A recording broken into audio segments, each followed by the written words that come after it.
This call is being recorded.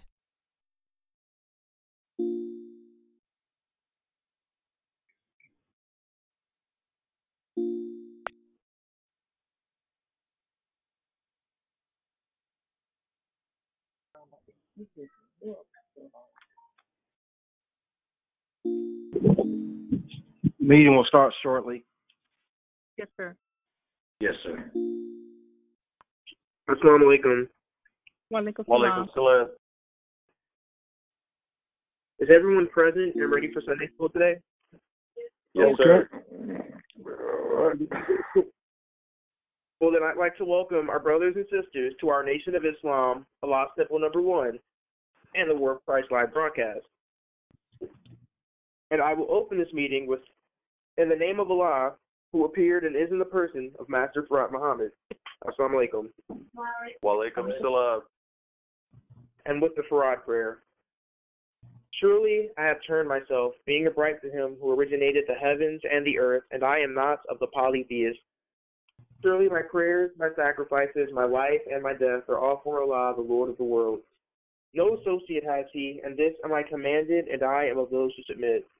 O Allah, thou art the King, there is no God but thee. Thou art my Lord, and I am thy servant. I have been unjust to myself, and I confess my faults. So grant me protection against all my faults, for none grants protection against faults but thee. And guide me to the best of morals, for none guides to the best of them but thee, and turns away from me the evil morals but thee. Amen. We're going to start off today with our Sunday school presentations. And do we have any do we have any brothers or sisters who would like to present today? Yes, sir. All right. I heard Brother James. Sister Rebecca, Yes, are sir. you presenting today? All right. We will have the Muhammad children give their Sunday school presentations, followed by Brother James and Sister Rebecca. And we will start with Da'im giving us his Islamic presentation.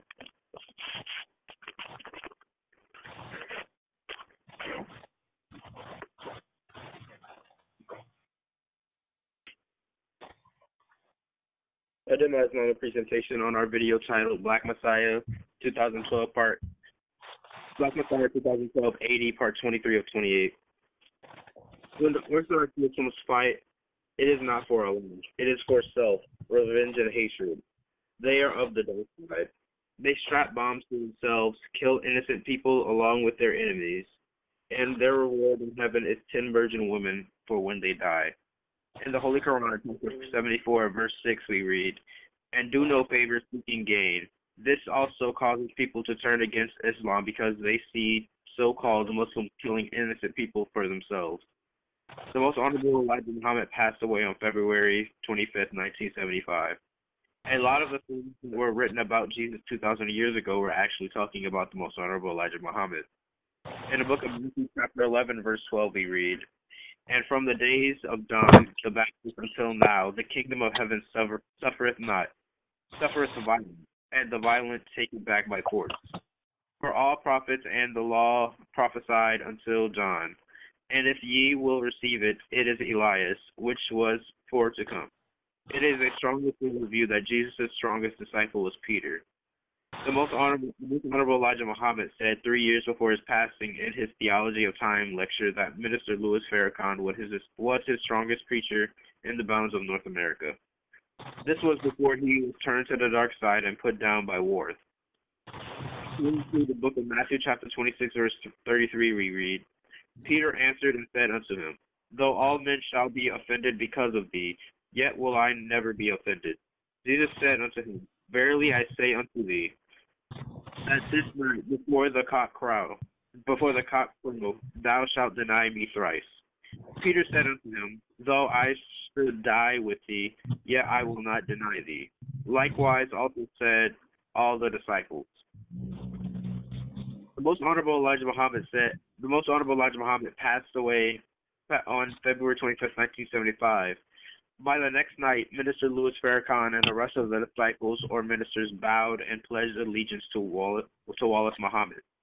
Wallace Muhammad was the man that denied the Most Honorable Elijah Muhammad was the messenger of Allah God. Farrakhan and the rest of the disciples denied this as well.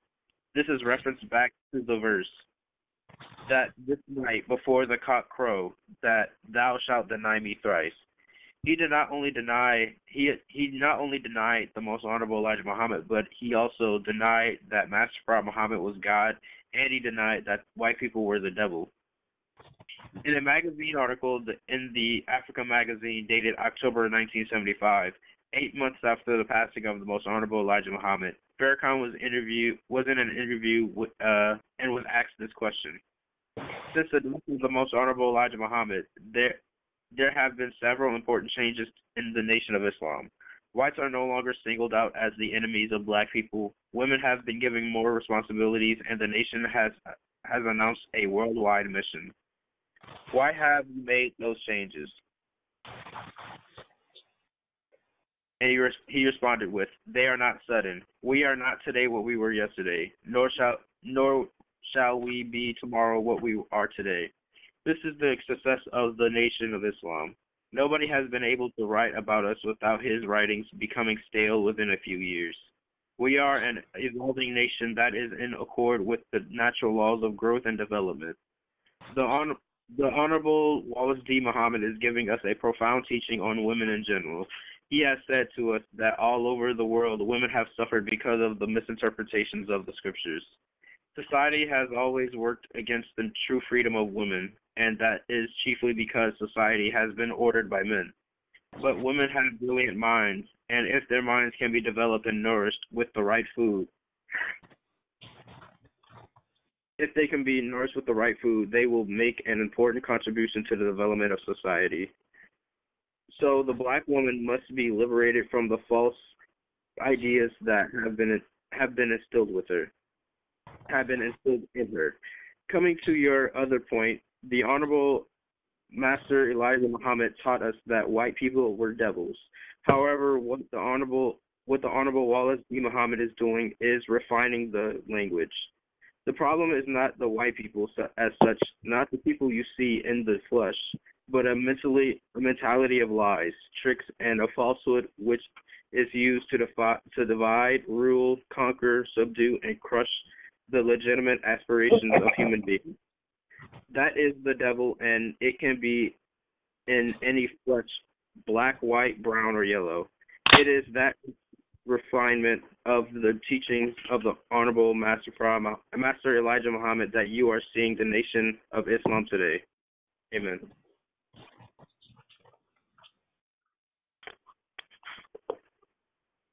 Before I give my presentation, I'd like to ask everyone to mute your phone, please, if you haven't already. There's some kind of feedback, and it's disturbing the presenter.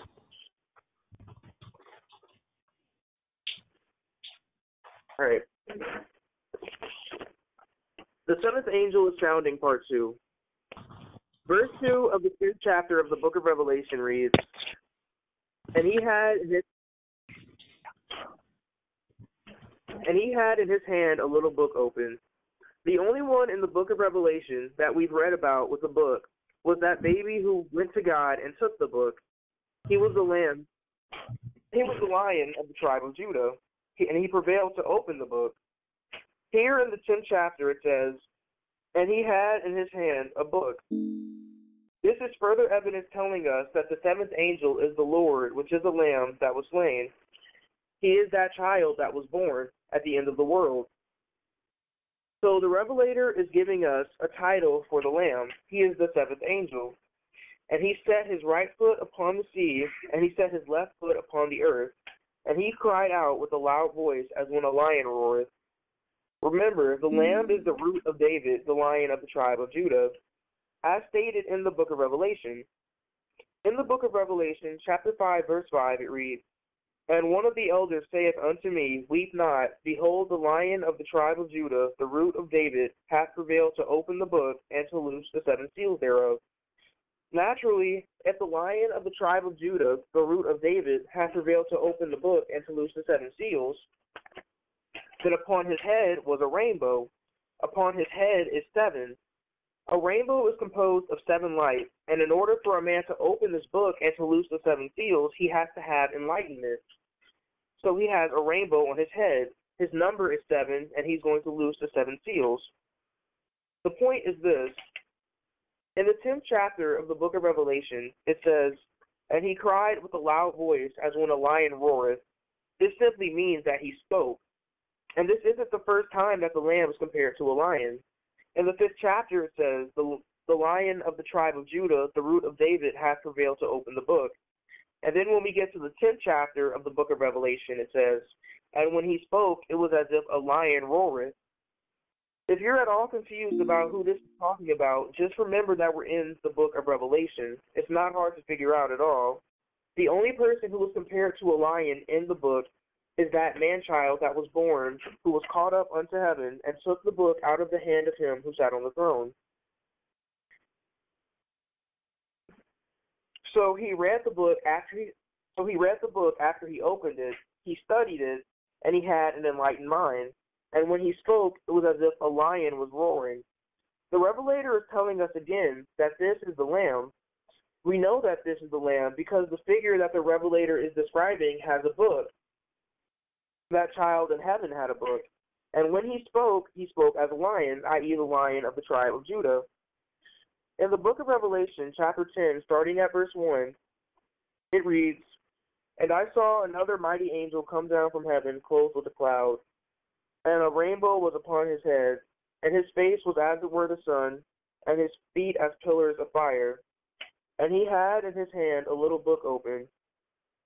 And he set his right foot upon the sea, and his left foot upon the earth, and cried with a loud voice as when a lion roareth. And when he had cried, 7 thunders uttered their voices. And when the 7 thunders had uttered their voices, I was about to write. And I heard a voice from heaven saying unto me, Seal up those things which the 7 thunders uttered, and write them not. And the angel which I saw stand upon the earth lifted up his hands to heaven, and sware by him that liveth forever and ever, who created heaven and the things that therein are, and the earth and the things that therein are, and the sea and the things which are therein, that there should be time no longer." The basis is that last verse that I just read, that this 7th angel, this Lamb, received power. Why? Because he prevailed to open the book, and he kept the Lord's works until the end. To him will I give power to rule the nations. So what happened when he spoke as a lion roareth? Well, when a lion roars, you can hear it for 5 miles. The lion is known as the king of the jungle. The physical creature, the lion, when he roars, everyone is going to hear it, because 5 miles covers his territory and your territory. Now remember, this little baby in the book of Revelation, when he speaks, he's going to sound like a lion. We can understand why this baby was compared to a lion as when it roareth, because when this little baby speaks, he says, "Time's up. The time that you shall know no more," i.e., no more time. This is the end. This is the judgment. That is a lion roaring. Everybody on earth is going to hear that. They'll be saying things like, "Hold on, this is the judgment? Are the wicked about to be destroyed?" That's pretty heavy. That's pretty scary. That's a roar. When this little child speaks, he speaks as a lion when it roars and now we know why. Because this little baby, when he speaks, he says the time is up. And not to mention that this lion was given power. So we can understand that when it says he spoke as a lion when it roareth, this means that he's scaring people because he's presiding over the judgment. And he spoke as a lion, putting fear in the people on the earth, because the 7th angel, the Lamb, is presiding over the judgment. The general latest notion is that at the end of the world, God is going to judge the world. But what did Jesus say in the book of Matthew? "The Father judgeth no man, but hath committed all judgment unto the Son." So Jesus told us that at the end of the world, it's not going to be God who judges us. It's going to be his Son. And all of this is according to the book. Amen.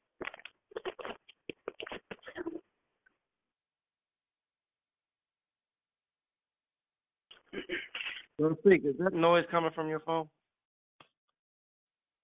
Sir? I hear a lot of noise, little like paper shuffling. Is that coming from your end? I did turn the paper 2 times when I was reading. Okay. I just want to make sure that was on your end.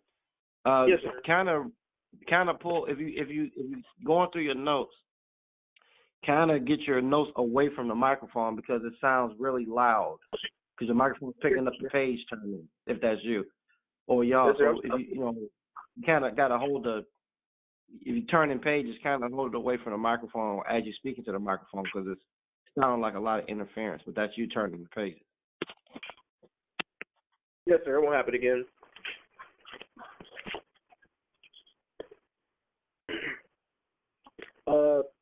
I'll be doing my final presentation on a video titled War of Christ 2012, 4 of 13. The scripture does say that no man knows the day or the hour, but it never said no man knows the year.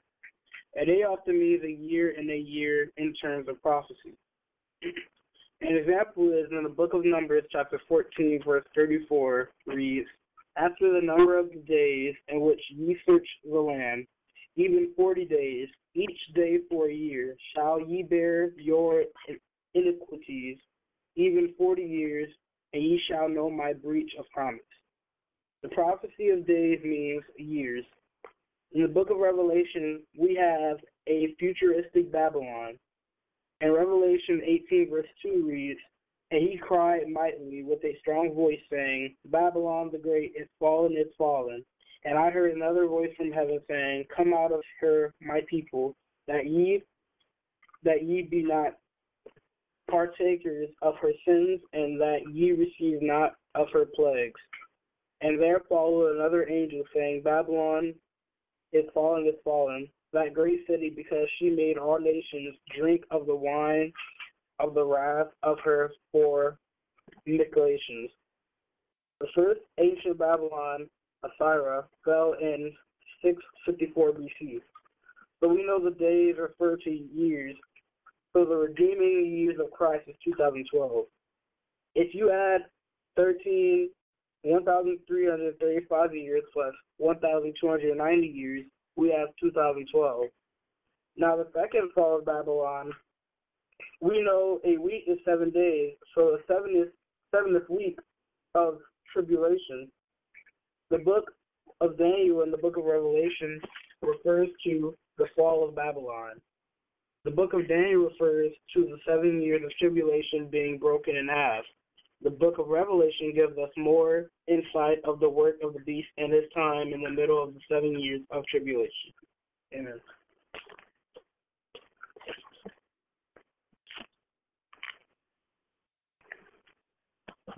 I'm presenting my silent presentation on Iron Will of God, Michael Jackson, Part 1 of 6.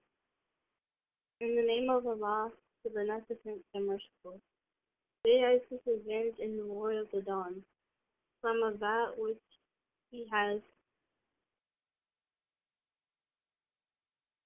retreated, and from the evil of the darkness, and from the evil of those who not in firm resolution. If you go to the book of Matthew, chapter 18, verse 8, it states, For the Son of Man is even in the Sabbath day. The Lord of the dawn is in my sin. They taught us about Yaqub. He told us that the white race taught his people that God was a one spirit. The white man enslaved us for over 400 years and took us away from God. The hymn told us that the black man was God. But they also told us that the moon turned into an evil beast.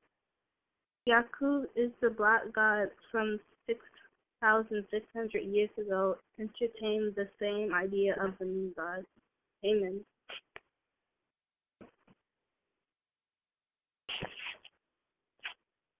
Sister Rebecca, you may present.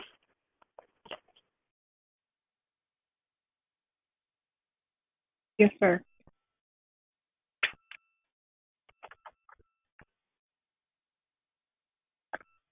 I'm doing a presentation on the War of Christ, the Seed of Satan, Part 2. This is the Son of Man speaking. I can go even deeper than this because the rock and roll, heavy metal bands like Metallica, when you talk about these devils, I've listened to it and these devils know who they are. And maybe in the future program, I'll take you a little bit into that heavy metal when they're talking about this stuff. Who is the Pope Gregory? Pope Gregory is the 13th was the head of what is known as the Order of the Dragon. If you go to the Vatican City and look at the Pope Gregory's coat of arms or visit his tomb, you will see a dragon over his tomb in Rome. Okay, the mere fact that you count time by Gregorian calendar, 2012, October 11th, the mere fact that you are saying that without regard of the truth of the real time shows that you are already submitting to the power of the beast. Because you really don't know what time it really is. Reciting and quoting the time as given to by the Pope of Rome. Let's go back to the dragon. There are strange coincidence that the Honorable Elijah Muhammad called the white man's religion the dragon.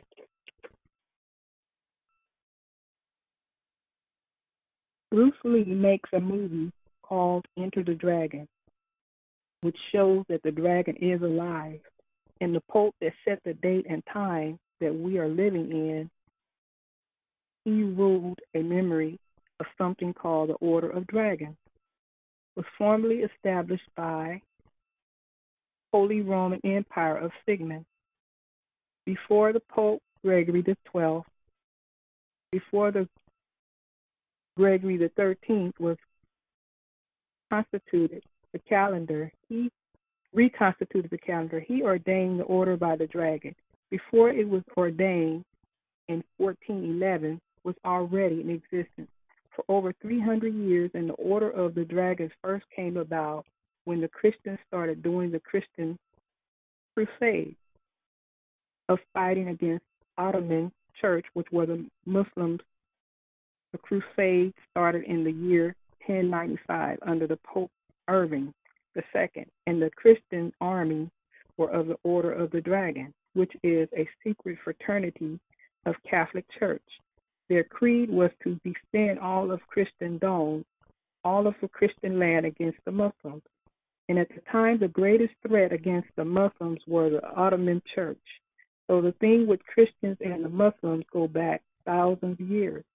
And if you really wake up to the truth about what's going on, all-time movies like Star Wars, this stuff, they write about Star Wars, a religious fight between the Jedi and the dark side, the Muslims and the Christians. Two of the greatest Christian knights of the Order of the Dragon was known as Vlad Draco II, and he was the Duke of Romania. And he had a son named Dracula, better known as Dracula. He was a real person. He was not a vampire that bite women on the neck at night. Dracula was a Romanian ruler. He was a real person. The word Draco means devil, or Dracu in Romania was to say the white man is a devil, or you could, if you lived in Romania, you wanted to say the white man is the devil, or the white man's religion is the dragon, you would say the white man is Dracul or Dracula, which means devil or dragon. We see that the Honorable Elijah Muhammad called the white man the devil. Jesus in chapter 8:44 called the white man the devil. We all know who the Ku Klux Klan is, the Ku Klux Klan, which are known as the Christian Knights of the Ku Klux Klan. Now we have in North America a variant of another army, so to speak, that mimics the Christian army in Europe. We have the Christian Knights Order of Dragon. The Christian Knight, the Pope, what is the highest ranking office in the organization of the Ku Klux Klan. The highest ranking member is the Grand Dragon of the Ku Klux Klan.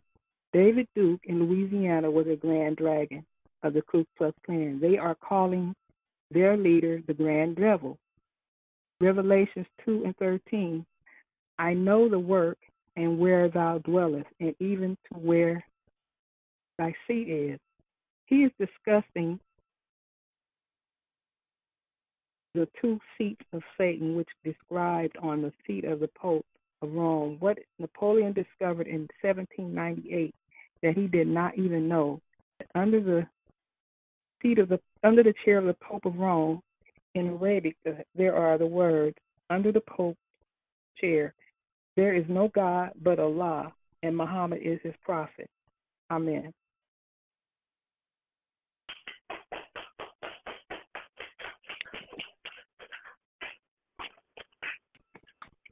Thank you, Sister Rebecca. Yes, sir. Brother James, you may present.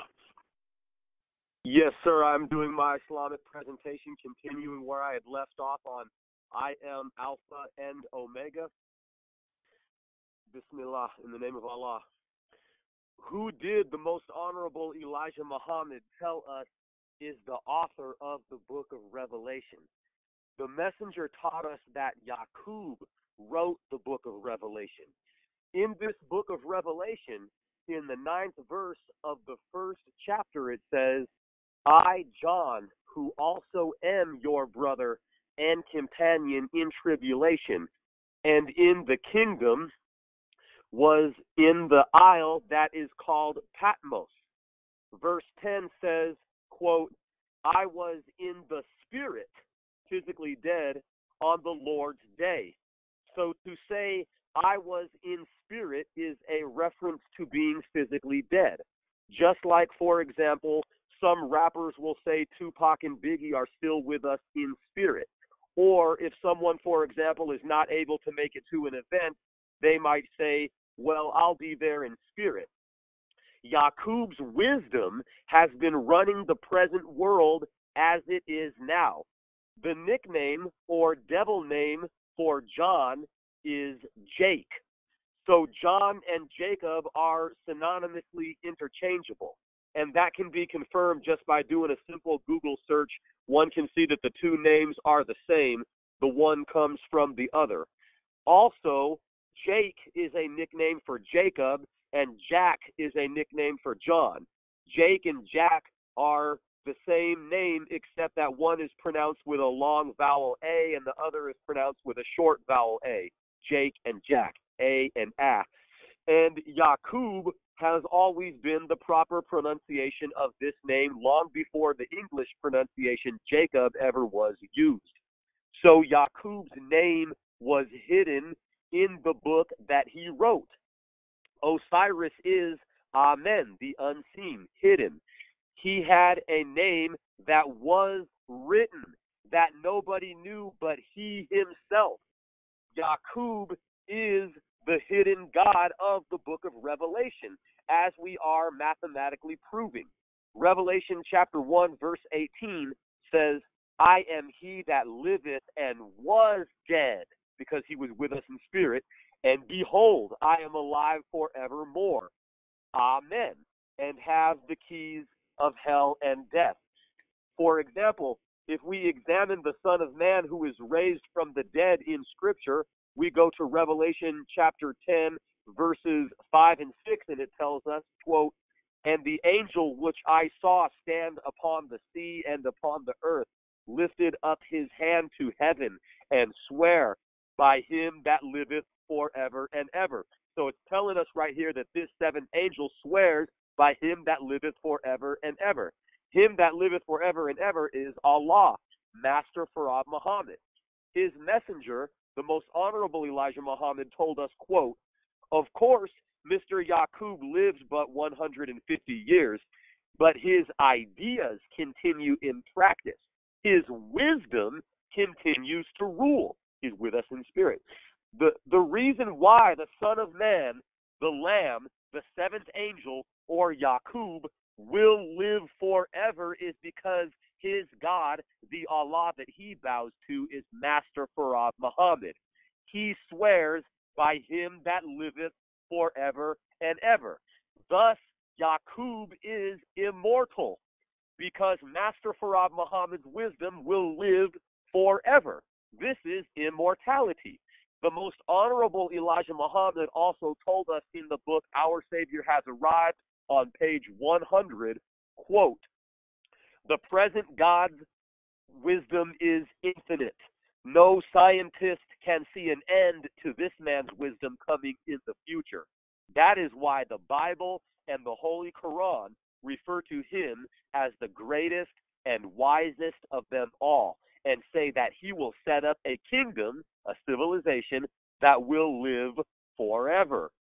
Revelation 6, verse 8 says, "And I looked, and behold, a pale horse," which means a pale people, "and his name that sat on him was Death, and hell followed with him, and power was given unto them." The pale horse in this verse is a reference to the pale people, which is the white people, the devil. It says them, meaning that the person sitting on the horse is symbolic of a people, them. So power of death and hell was given unto white people. The word key is also used to denote or imply understanding or comprehension of something by one definition. If someone has the key to something, then they have the proper knowledge and understanding of that thing. So if we properly understand this, Yaqub understood how to make or create the white man from the genes of the original man. So he had the keys, the knowledge of hell and death. The most honorable Elijah Muhammad told us in Message to the Black Man, quote, "Allah said, when Yaqub was 6, and this is very deep right here. MashaAllah, I see why Son of Man told me to do a presentation on I Am Alpha and Omega. So the messenger told us in Message to the Black Man, quote, "Allah said, when Yaqub was 6 years old, one day, he was sitting down playing with two pieces of steel. He noticed the magnetic power in the steel attracting to the other. He looked up at his uncle and said, 'Uncle, when I get to be an old man, I am going to make a people who shall rule you.' The uncle said, 'What will you make? Something to make mischief and cause bloodshed in the land?' Yaqub said, 'Nevertheless, uncle, I know that which you do not know,'" unquote. And it was at that moment the boy Yaqub first came into the knowledge of just who he was. Born to make trouble, break peace, kill and destroy his own people with a made enemy to the black nation, unquote. And I will dare say, here's where it gets really interesting, because I will dare say that on this page, in this section of Message to the Black Man, the most honorable Elijah Muhammad is actually telling us that Yaqub is God. Because what the most honorable Elijah Muhammad is telling that Yaqub said is exactly what the Quran says that Allah said. Chapter 2, verse 30 of the Holy Quran says, quote, "And when thy Lord said to the angels, I am going to place a ruler on earth, they, the angels, said, Will thou place in it such as make mischief and shed blood? Will we celebrate thy praise and extol thy holiness? He, Allah said, surely I know what you know not." So according to the Quran, Allah was asked, will thou place one in it such as make mischief and shed blood? And Allah answered that question and said, surely I know what you know not. And then in Message to the Black Man, we are told that this conversation between Yaqub, in Message to the Black Man, we are told that this is in reference to a conversation between Yaqub and his uncle. It says, Yaqub's uncle asked him, "What will you make? Something to make mischief and cause bloodshed in the land?" To which Yaqub answered the question and said, "I know that which you know not, which you do not know." So, the most honorable Elijah Muhammad teaches us that chapter 2, verse 30 of the Quran is a conversation between Yaqub and his uncle. And in that verse of the Quran, it is Allah who answers the question, "I know what you know not," in response to the questioner asking him, "Will you create one to make mischief and cause bloodshed in the land?"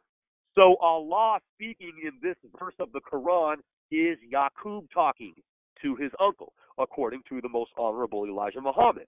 Yaqub is Allah. God created the devil.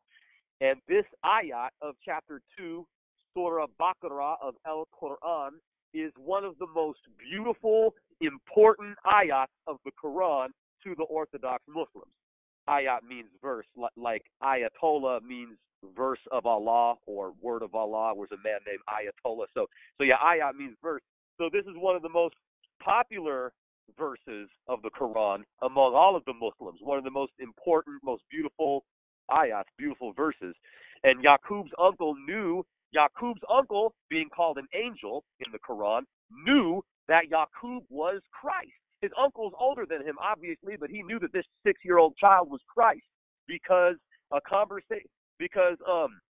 this conversation, as we're told by the most honorable Elijah Muhammad in reference to this verse, is Yaqub and his uncle, and it says in the Quran that it's Allah talking with his angels. And a conservative Orthodox translation of this verse, which is from the Pickthall translation, reads as follows: Surah 2, Ayat 30 of the Quran. Bismillah ar-Rahman ar-Rahim. When thy Lord said unto the angels, behold, I am about to place a viceroy in the earth, a ruler in the earth. They said, wilt thou place therein one who will do harm therein and shed blood therein? Well, we hymn thy praises and sanctify thee. Allah said, surely I know that which ye know not. So this proves that Yaqub is the God of the Quran by the most honorable Elijah Muhammad. And I will stop right there. And next week, inshallah, I will prove that Yaqub is also the God of the Bible. So we'll prove that he is the God of both books. And thank you very much. Amen.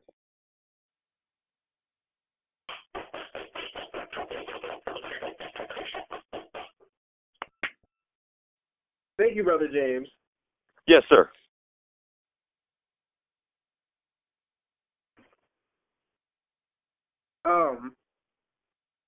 We will now close this meeting. Will?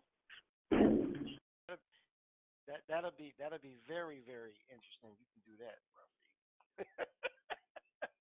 bro. I'm sorry, Dad. I didn't know if we were closing it or not. I didn't get the message. No, yes, sir. You noticed today that you only did your presentations and you didn't read from the Genesis years. And you know, if I don't say something, we've only been here like a half hour, and Amaria is gonna get me if we dismiss. You know how she is. So you go ahead and do your introduction.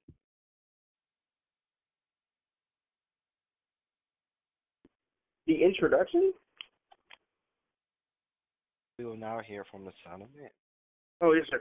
We will now hear from the Son of Man. Y'all wasn't supposed to hear all that behind the scenes back and forth with me and my son, but whatever, we family. Yes, sir.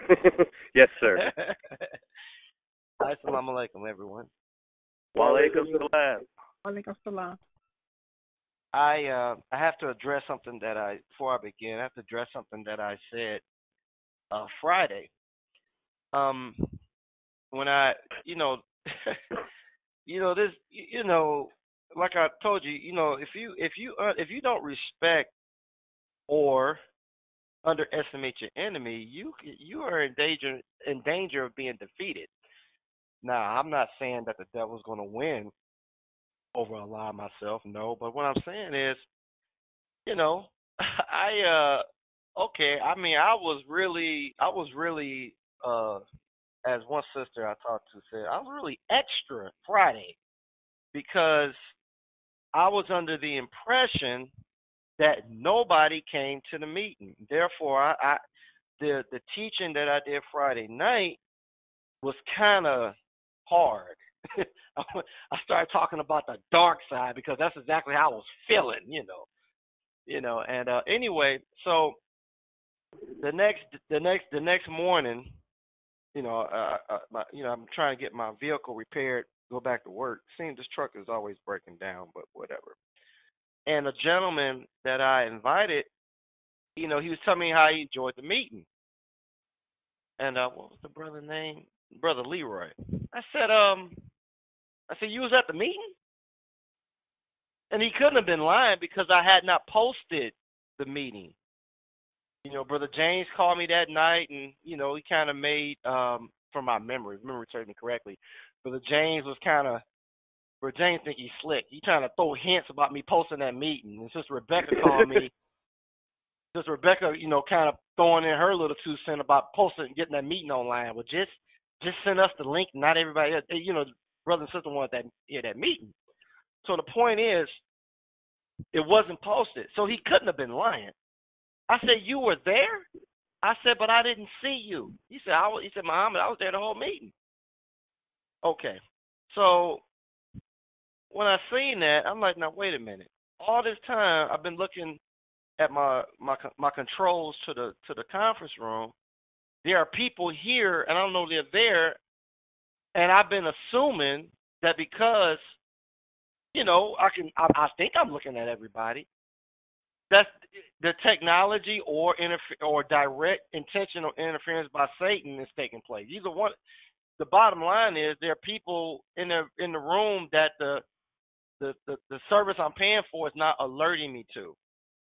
And so had I known that Mr. Leroy was sitting there, I had a particular what you call lesson to teach. But because I thought it was only us, I went into something else. I kind of got a little personal, and it was like what I would call a members only lecture. Do you understand? Yes, sir. Yes, sir. And it was because I really thought twice about putting that dark side lecture on the internet. You know, Brother James kind of hopping up for it, and Sister Rebecca calling, making suggestions about getting that lecture. I went on and posted it, but I did not promote it. I just put it up. And hold on a second.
Are you there?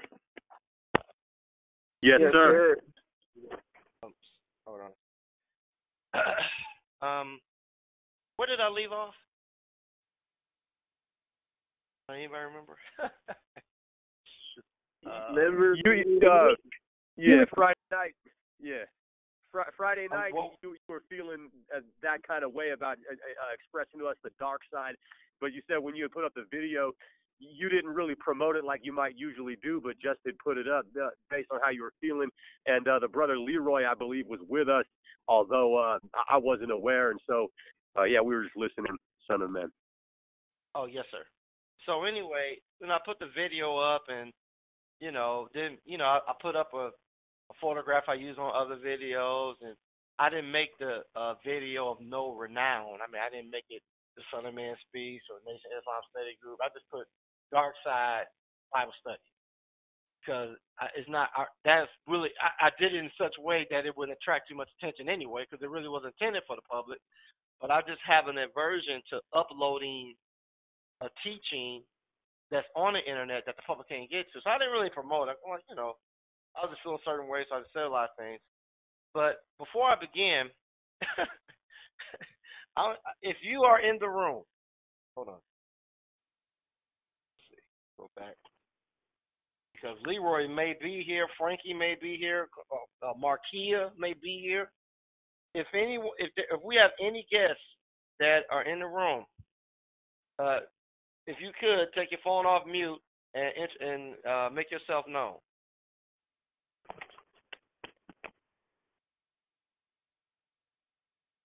Do we have any guests here?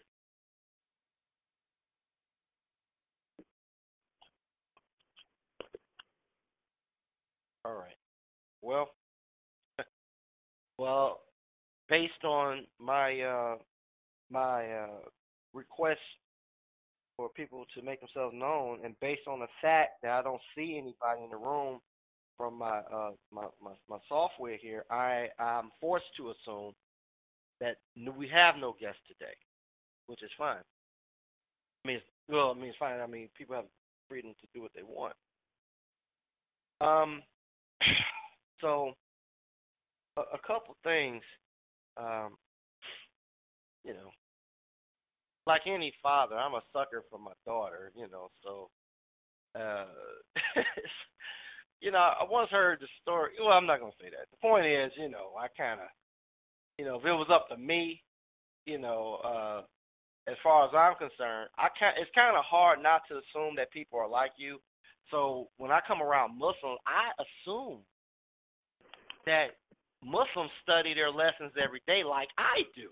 That may or may not be true. I don't go around conducting an investigation and ask you personally, do you read your lessons every day? I don't do that.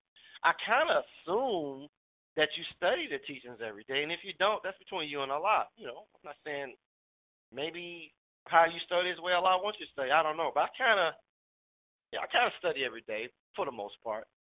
And so anyway, so it's like this. Let me tell you what's going on. Okay, you just did your Islamic presentation, and I'm kind of like, I'm good.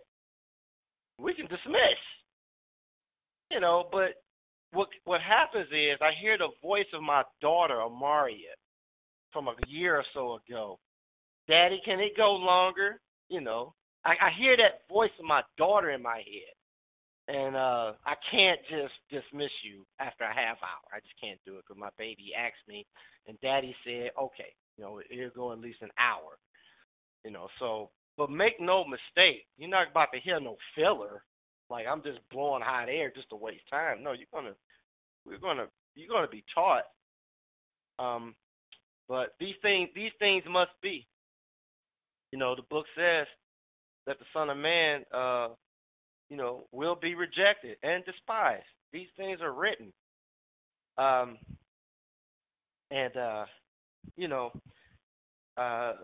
so many things I want to say. But, as I was listening to, I remember I put up the video, the video that Brother James is doing, I Am Alpha and Omega.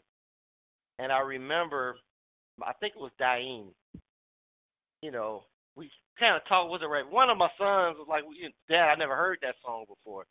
at the end of the I Am Alpha and Omega video, there's a song, Can You Keep Up, with Busta Rhymes and Twista. You all remember that song? Yes, sir. So I passed the mic to Busta and the lyrical and destruction. I cannot do that. But and you would think, as fast as them two MCs or rappers is talking, you would think they're just jibber jabbering. But they are literally speaking and enunciating every single word. It's just a work of art to me. Despite the expletives, despite the expletives that they used in the song, I must admit, people may find me to be a peculiar or a strange minister. You're like, my God, man, this son of man, he's a man of God. He put up stuff with cursing in it. But my thing is this, it's like, really, I mean, listen, I know that my children, like especially my two older, I never asked, and I'm not asking them to make a confession now, but I already know that my children listen to some music with cursing in it. I just know it. And the truth of the matter is, even I do. So why should I pretend, because I'm a minister, if there's a lesson in this music, well, of course I'm listening to the music because there's something there spiritually for me to get. Why should I have the facade of being so holy? Oh no, I don't listen to that kind of thing. You shouldn't say those things. That's true, but I cannot live my life like that. I have to be honest. Do you understand? Yes, sir. Yes, sir. It's just in my nature, and and I'm gonna tell you something. I have suffered for it because it's not just the way you have markings on your character. Your true character permeates through everything you do. Whether I'm teaching, whether I'm dealing with people, there's a certain way that I deal with everything. It's like my DNA, or like my rosettas on my coat if I'm a jaguar, or the stripes on my coat if I'm a tiger. My stripes, or my rosettas don't change. It's just what it is. Do you understand? Yes, sir. I cannot help it. I just can't. I can't help it. And let me just say this. What it is, I feel it's kind of beneath me to lie. If there's any part of my character that you want to deem as being arrogant, that would be it. It's like when a person says you're lying, I get kind of arrogant because I'm saying within myself, and the look is on my face. I'm like, lie to you? Who are you? Because I associate lying with fear. Like if I'm in a relationship with a woman and she accused me of cheating, right? Or doing whatever. And my attitude is, and if I say no, I'm not doing anything. And if the person comes back and says yes, you are, it's like there's a spirit that descends on me, and I'm looking at this woman, and my attitude is, why? Who are you? For me to lie to, you're nothing. You don't scare me. Do you understand? There's a certain arrogance. Like, I'm not lying to you because I associate lying with like weakness and fear. Man, I fear the consequences, so I better lie so I can get out.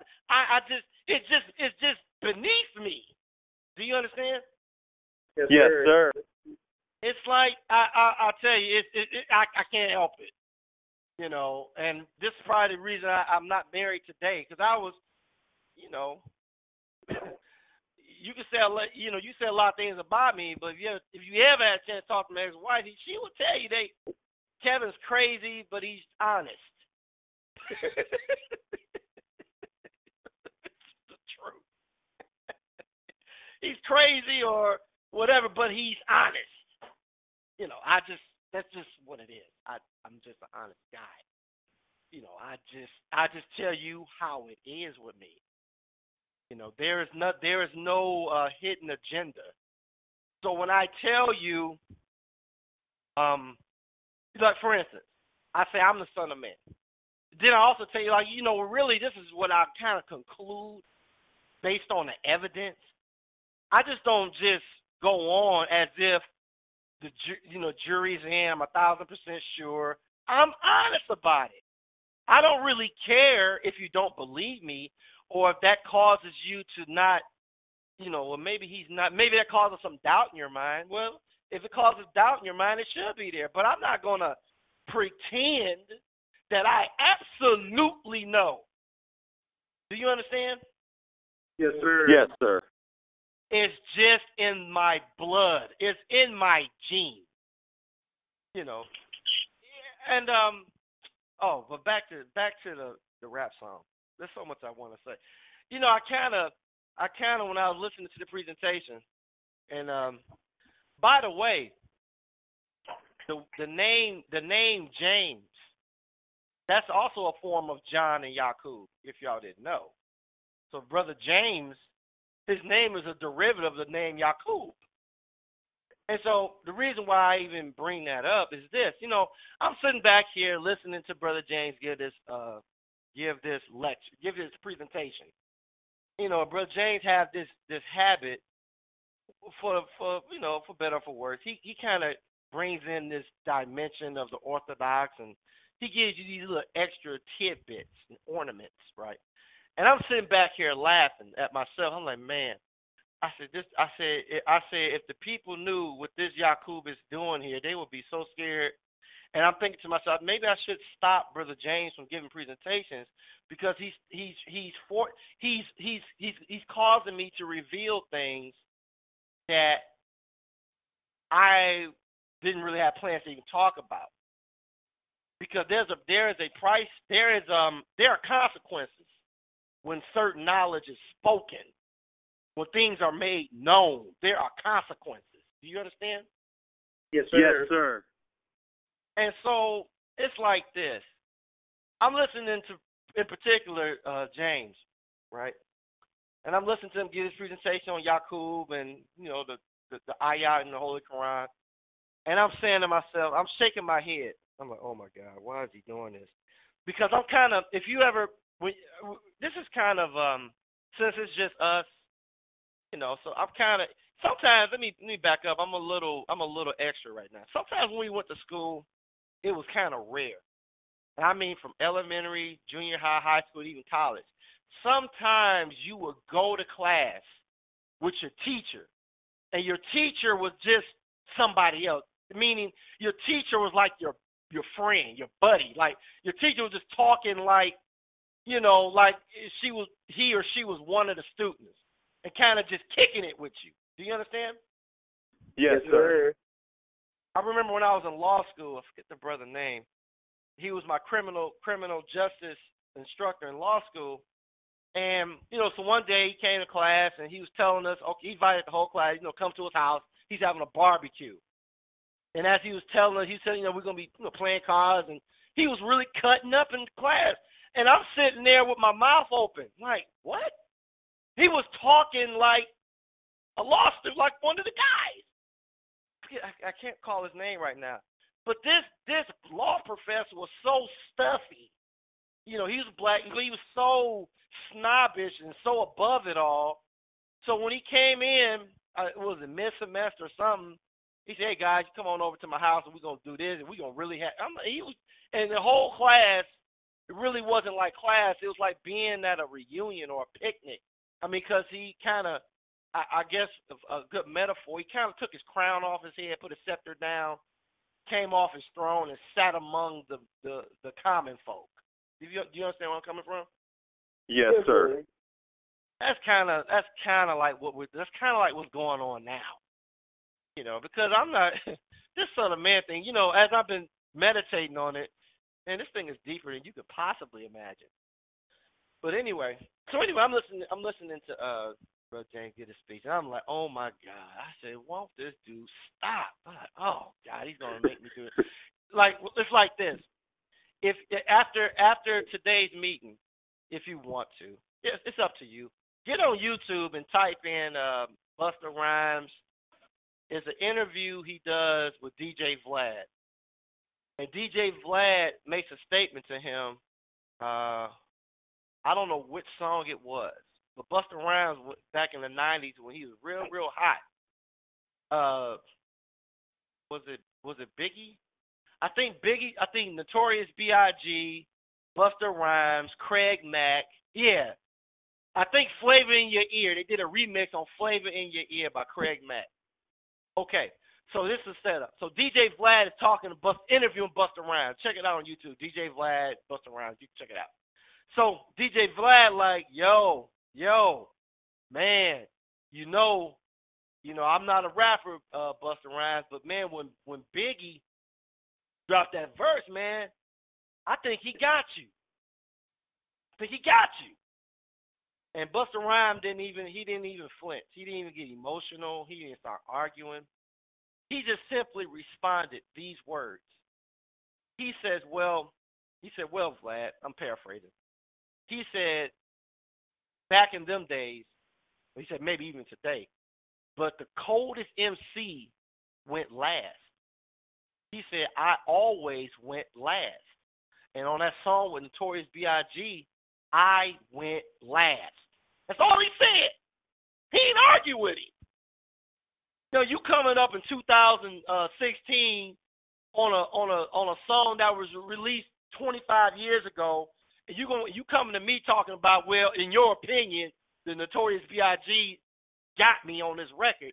The only thing he said was, hey, he just said it like, well, in them days, man, the coldest MC went last, and I went last. He didn't argue with the interviewer's opinion. Why? Because everybody is entitled to their opinion. Is that correct? Yes, sir. But maybe Busta Rhymes don't know what he talk about. Brother James, is that true? When you doing when you're doing a project with a bunch of MCs and everybody's getting a verse, is it true that the what's considered the coldest MC goes last? Is that true or not? Yes, sir, because you want the best MC to really just kill it at the end. So that's usually how it goes. And it's like you said, the proof is in the pudding. He didn't have to – everybody's entitled to their opinion. Brother Vlad says, well, I think Biggie killed it. Well, he's like, all right, well, the proof is in the pudding. I don't have to, say that I disagree with you, but this is the formula for it. I went last. So, yeah. Yes, sir. Okay. So, anyway, that's all Busta Rhymes said to him. Okay. What's the point? I'm here sitting there listening to. It's kind of let's go back to Can You Keep Up with Busta Rhymes, and you ought to go listen to this song again. Matter of fact, I give the order from the king. Everybody after the meeting, go listen to Can You Keep Up by Busta Rhymes and Twista. The point is this: when you listen to that song, man, it's a work of art because I'm listening to Twista. I'm like, man, okay, well, I'm not expecting you to match that. Every time Twista pushed the envelope, every single time Busta Rhymes matched him and beat him. The whole song. It was a lyrical fight. That's what it's like my son Rafiq sent me a what I'm kind of talking about. It's like I said, this just like Friday's meeting was for members only, and I'm talking musically. There's certain songs by rappers that are for the real fans, not radio. Like my son Rafiq sent me a song by Triple X Extension. That's for like people that know. Not the radio stuff, not the stuff you see on YouTube. Like the real Extension. That's what we're talking about here. So anyway, Busta Rhymes and Twista, it's a lyrical fight. And if you know anything, even though I don't rap, I know hip hop. I know all about LL Cool J and Kumo D. I know a fight when I see one. They may not call it that, but I know when two MCs are going at it. And Twista and Busta Rhymes were going at it on that record. Now, I dare say it's one of the greatest fights ever. Busta got him. And Twista, and the killer part is this. That's not really Buster's thing, speed rapping. Like, that's not really him. He does it, but that's not really his thing. And for Busta Rhymes to come, let's just say it, to come and twist the world and beat Twista in his thing was phenomenal to me. Let me talk a little street here. I just got mad respect for Busta Rhymes. I just do. I'm sorry. I got mad respect for what I witnessed. But anyway, the point is this. On that record, they were pushing the envelope. Every time Twista came at him, Busta Rhymes had to show him. Then Twista came again, and Busta Rhymes had to come up again. Do you understand? Yes, sir. It's kind of like when, a lot of you were too young. It's kind of like back in the day when you used to watch Michael Jordan play basketball. It's like, and I've watched film, I've literally paused it, rewound it like 100 times. Man, I'm telling you, it's like Jordan was supernatural to me. It appeared that Jordan would jump and reach the top of his jump to dunk on you. Then the player would jump a split second after him and put his hand in front of the ball. And it seems like in the air, Jordan would decide to keep going up and dunk on him still. Like, no matter what you do, I am going to dunk on you. You cannot. It was almost like Jordan was God. Like, it is the law. Even if you actually physically do everything you're supposed to do to block an ordinary basketball or ordinary NBA player's shot, because I am Michael Jordan, it is written that you cannot do it. And so it is the will of the universe that I go higher. Even though physically this is not supposed to happen, something miraculous is about to take place because it has been ordained by the universe that you are not going to block me. Do you understand? Yes, sir. Yes, sir. Okay, so back to Brother James. I'm listening to Brother James, and I'm sure he understands that what I'm talking about has absolutely nothing to do with jealousy. This has absolutely nothing to do with showing him up. It has something to do with the game. There's an old wise saying that says that when the student is ready, the teacher will appear. Do you understand? Yes, sir. Yes, sir. Okay, so I'm doing my son of man thing. I'm studying, reading. I'm coming across different wisdom and knowledge. I said, oh, no, they ain't ready for this. I'm going to teach on this. Oh, man, they not ready for this. I'm going to teach on that. As I told Sister Rebecca, I got lectures in my brain, whole lectures. So anyway, I'm listening to Brother James, and I'm like, man, I wasn't going to teach on this now. The point I'm making is this. What Brother James presented has nothing to do with envy or jealousy or nothing. He's kind of touching on things that I had in my mind said I'm not going to touch on it because that's neither here nor there. But since he went there,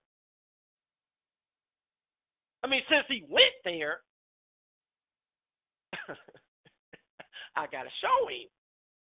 It's just what it is. Busta Rhymes do you understand what I'm trying to tell you? Busta Rhymes does not hate Twista. Busta Rhymes was not jealous of Twista.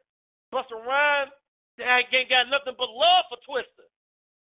But because he pushed the envelope, because of what the nature of the game is, I got to do it. Do you understand? Yes, sir. Yes, sir. That's just what it is. Because as you all know, I'm the first one. I don't handcuff. I'll tell you in a minute. Oh man, he's shining like a diamond. Dude, I am not a player. I'm not a player hater. I keep it 100. Oh man, dude shining like a diamond, right? sir. Yes, sir. I mean, but man, you wanna go into this brother going into stuff I wasn't even gonna talk about Yaqub being Allah in the Quran. That the only way you come into that knowledge, you got to really be studying. You got to really be thinking about these teachings to come up here, because you're getting high level. So I got to show him. Man, I wasn't gonna do it, but man, the reason why I was kind of laughing and I was kind of in jest saying I need to stop for James from giving these lectures because you forcing it, because if I start talking about certain things and people not ready, it ain't my fault. When these seals of knowledge get snapped, when these seals of knowledge get broken, there are universal consequences. Do you understand? Yes, sir. Yes, sir. Yeah, and this little Yaqub here in Mexico about to get some people hurt because he's pushing the envelope. And there's nobody here. And for the most part, the majority of the people here are my children. So that means Daim, Rafiq, Kamal, Amaria is getting this kind of wisdom and knowledge as babies. I mean, what you gonna do with these Muslims when they get 40 or 50 years old with the stuff that I'm about to talk about right now? Hold on.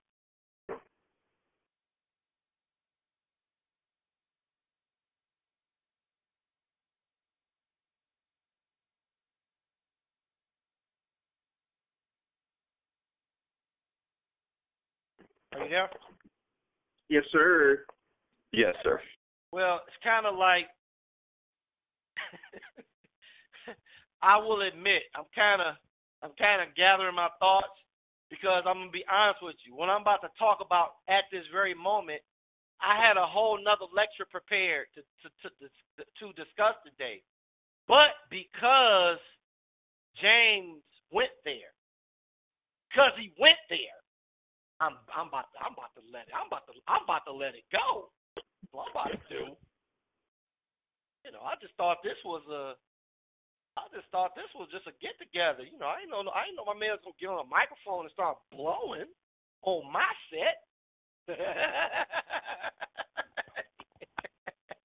Yes, sir. All right. I gotta gather my thoughts. And what I mean by gather my thoughts, it's not enough to teach somebody the truth. It's not enough just to put a plate of food in front of somebody. The meal has to be prepared in a certain manner, no matter how good it tastes. The presentation, in order for it to be fully appreciated and enjoyed, it must be presented in a certain manner. Do you understand? Yes, sir. Yes, sir. Like, you can make an omelet for somebody, but if you really want somebody to enjoy that omelet, you can make an omelet. You can make an omelet literally in less than 5 minutes. But there are some people that can make an omelet, with fresh salmon, diced avocados, and salsa, sour cream, and Swiss cheese, and and French bread. Make an omelet taste so good with steak, like with choice cut beef, sauteed and marinated in A1 sauce. To make an omelet look so good, it smells so good, it'll taste like the best omelet you ever had in your life. You understand? Yes, sir. Yes, sir.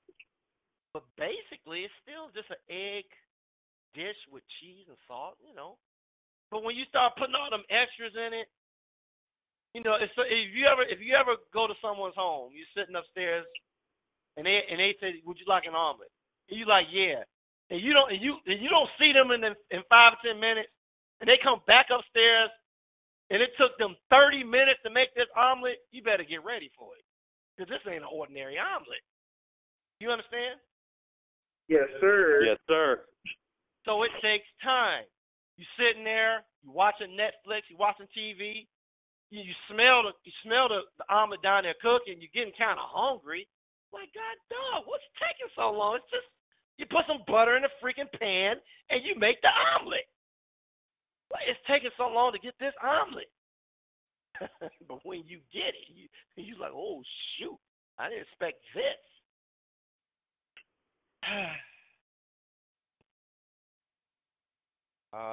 Boy. Well, here we go. Oh, one final word before I begin. This ain't my fault. This is Brother James' fault. So, there. Yes, sir. It's on tape. This is on tape. I have a question. Let me make a statement. Can someone, you know what? I got to get to the point. I don't want to have you here all day. Let me tell you the basic relationship between a father and a son. What it comes down to. Are you listening? Yes, sir. Okay, listen carefully. This is the basic nature of a father, and this is the basic nature of a true son. And this is in context of kings and rulers and gods and this kind of thing, on whatever level you want to think of it. A father wants to see a son grow. The son wants to see his father live. Do you understand? Yes, sir. And I want you to understand this, and I want you to repeat after me. This is the basic nature between a father and son. Repeat after me. A father wants to see his son grow. A father wants to see his son grow. Grow. A son wants his father to live. A son wants his father to live. That is a what you will call a good description. That kind of a good nutshell description of the love between a father and his son. That kind of covers. It may not cover every base, but it covers a lot of bases when you reflect on those words. Do you understand? Yes, sir. Okay. And if we look at let's go back to The Godfather. You know, the movie with Marlon Brando. If you go back to that movie, Michael was the youngest son. Okay, his brother Sonny, literally, his brother Sonny was supposed to take over the mob after his father died. Okay, and so very long story short, they shot Marlon Brando in that movie, or Don Corleone in that movie, tried to kill him. Okay, Michael Corleone, his son, he was not even a mobster. He was a soldier in the American. He was a soldier in the U.S. Army for America. You understand? Yes, sir. Yes, sir. But when the Godfather was when they tried to kill him, Michael was not even a mobster. And what happened in that movie, his internals just took over. The love of his father caused him to just do what it needed to be done to protect his father's life. So Michael acted like a mobster in front of the hospital, and a flower salesman that was coming to pay respects to Don Corleone. He took those flowers, threw them down, said, "Turn your collars up and act like you got a gun." And he's like, "Okay, you know what's going on." And then Michael Corleone. So when the other crime family came to finish him off, because he's in the hospital, when they came to the hospital to finish him off, Michael stood in front of the hospital door with no gun. He didn't have a gun. It was a bluff. And this dude he wasn't a gangster either. He ran a florist shop. And so when the car pulled up and they were coming in to kill his dad, Michael Corleone stood there with no weapons, with a steel poker face, acting like he got a gun, like he was on guard as one of the mobsters. And when the mobsters seen it, they didn't know how many of Don Corleone men was protecting the Godfather. Do you understand? Yes, sir. Yes, sir. And up until the time that the Godfather died, the only thing Michael Corleone wanted, he didn't want to be the head of the family. The only thing he knew is that he loved his father. He just wanted his father to live. Even when Don Corleone gave him the power, even when Don Corleone gave him the authority to run the mob, he still said, my father will be my consigliere. My father will be my advisor. Not you, Tom. Tom was the lawyer, the younger guy. He's like, no, my father. That's the only thing Michael really cared about. Do you understand? Yes, sir. Yes, sir. And what did Don Corleone say about Michael? He said, Michael, I didn't want this life for you. He said, I want you to be Senator Corleone, Dr. Corleone, President Corleone. He said, I did not want this for you. The father wants to see the son grow.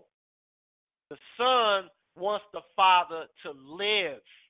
Do you understand? Yes, sir. Yes, sir. Y'all can thank Brother James for this lecture because this was not going to be taught. One moment.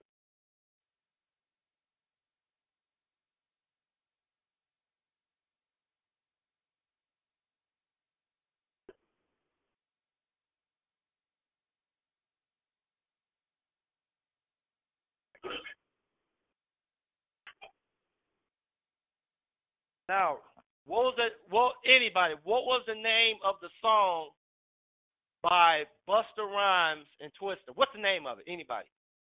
Can you keep up? Can you keep up? I am afraid that if you have not been studying your Islamic lessons, I am afraid that after today, when you hear what I'm about to say, that if you do not have a foundation in the teachings of Islam as given by the most honorable Elijah Muhammad, if you do not have a firm foundation, what I am going to say may cause you to disbelieve.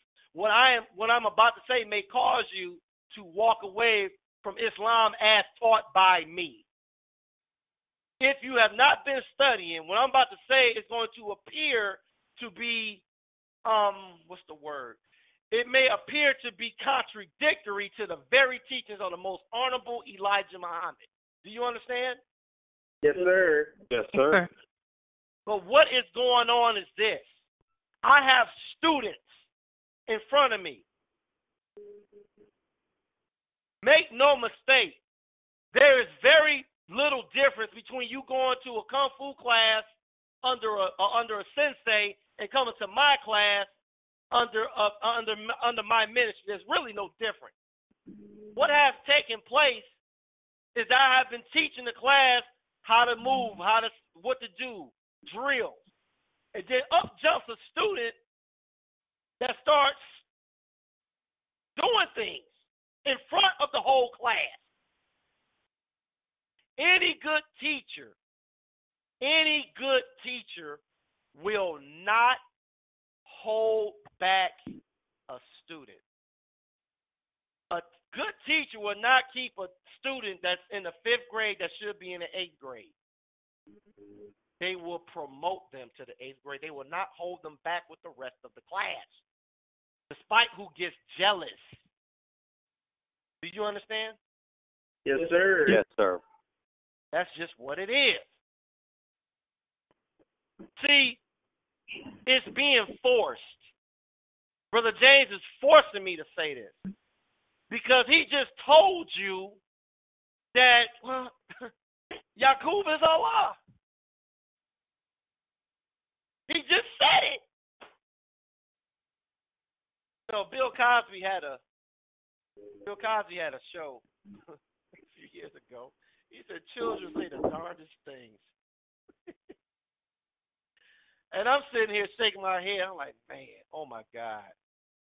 Not that I was hiding it from anybody, but this brother has been studying and looking at these things. And I'm like, oh, I got to, it spilled the beans. I got to talk about this. All right. Let me get my thoughts back together. Okay.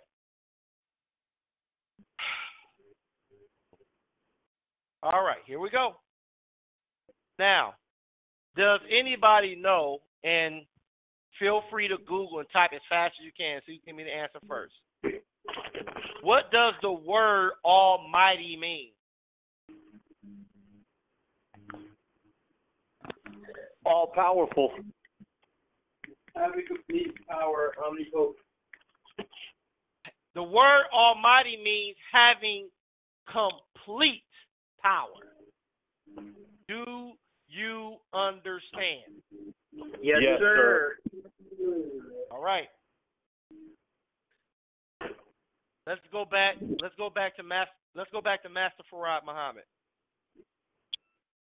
Now, I've never verified this information, but I'm gonna use this information so that I can relay what I'm trying to tell you smoothly. Do you understand? Yes, sir. Yes, sir. I have not read any. Hold on, I hear noise. Hold on a second. Hold on one moment. I don't know who that is. Let's double check. All right. I have not read anywhere in the Messenger's teachings that Master Farad Muhammad's father name was Alfonso or Alphonse. Do you understand? Yes, sir. Yes, sir. That's just like hadith in the Nation of Islam.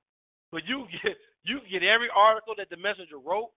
You can read every book that he ever did. The only thing you know about Master Farad Muhammad's father is that he was a jet black man. Ain't that right, Sister Rebecca?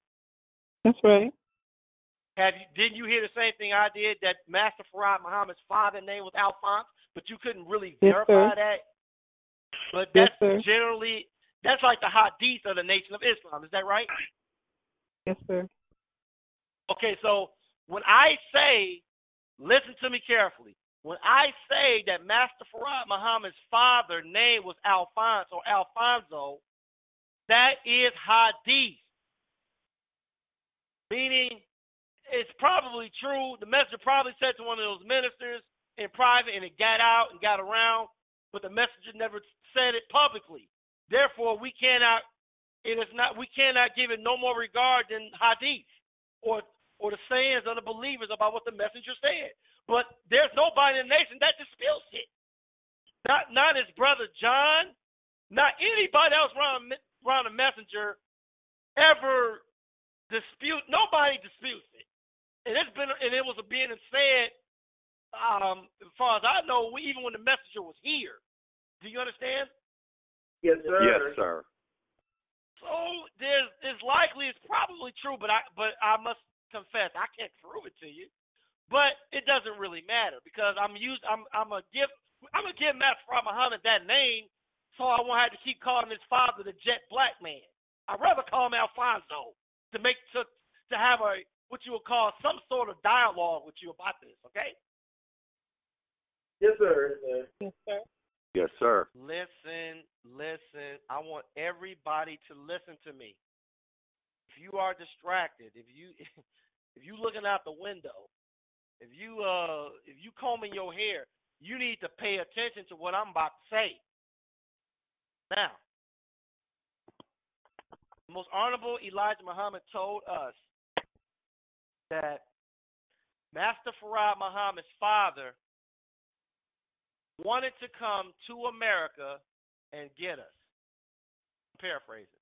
But that he knew he would not be successful because he was a jet black man, and he knew he could not be successful coming to America into a solid white country to teach us Islam. Is that right, Sister Rebecca? Yes, sir. Okay. Now, listen to me carefully. Who is Master Farad Muhammad?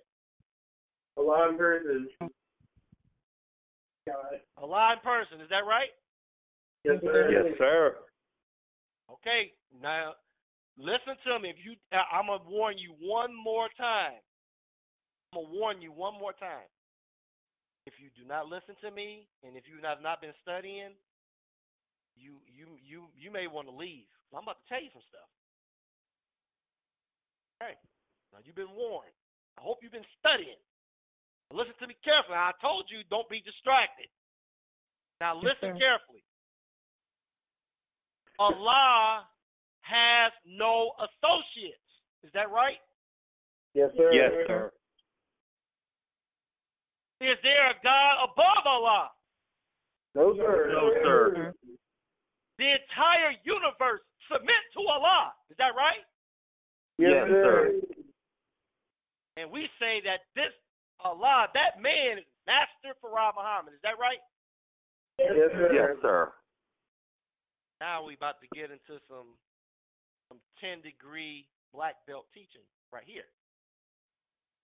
My question to you,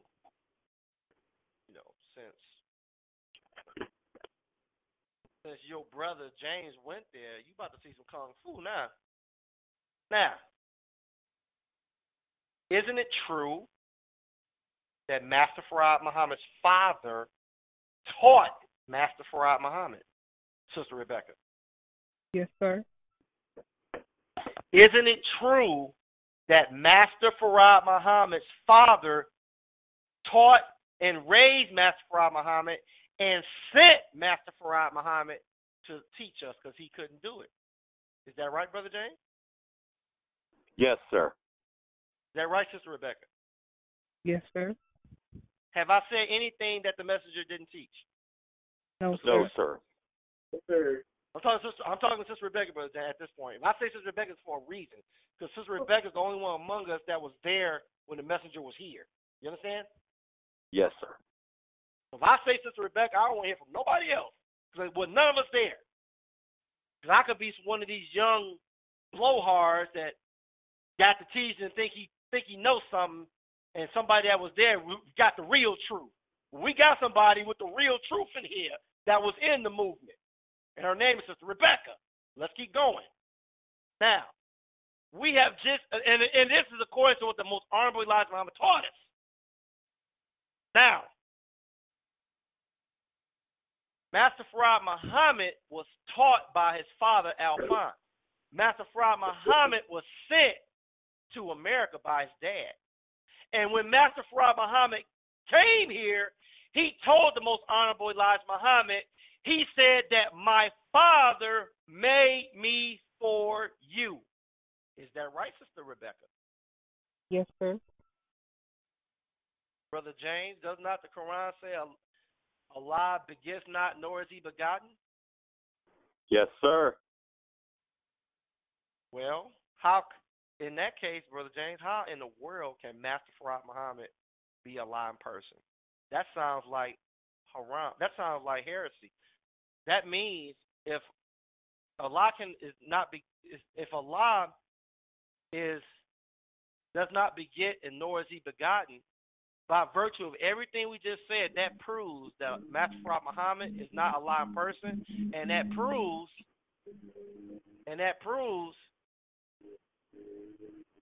where's all this noise coming from? Oh, someone's cutting grass outside of our house. I'm gonna mute it. I'm so sorry. I didn't even know that you could hear it. Mute your phone. That means we on a dojo floor here, so just don't get scared. But yes, when you get to this high level, the master may put a move on you and body slam you, and it may hurt. Ain't that right, Brother James? Yes, sir. All right.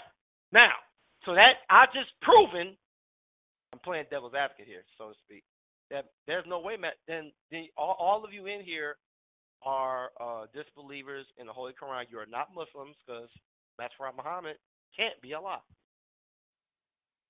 Now, if you don't know the teachings, and if you're not wise enough, you have just been killed. Do you understand? Yes, sir. Yes, sir. And if I don't keep talking right now, if I don't keep talking, you might die right now in your belief in Master Farad Muhammad. I have the keys of hell and death.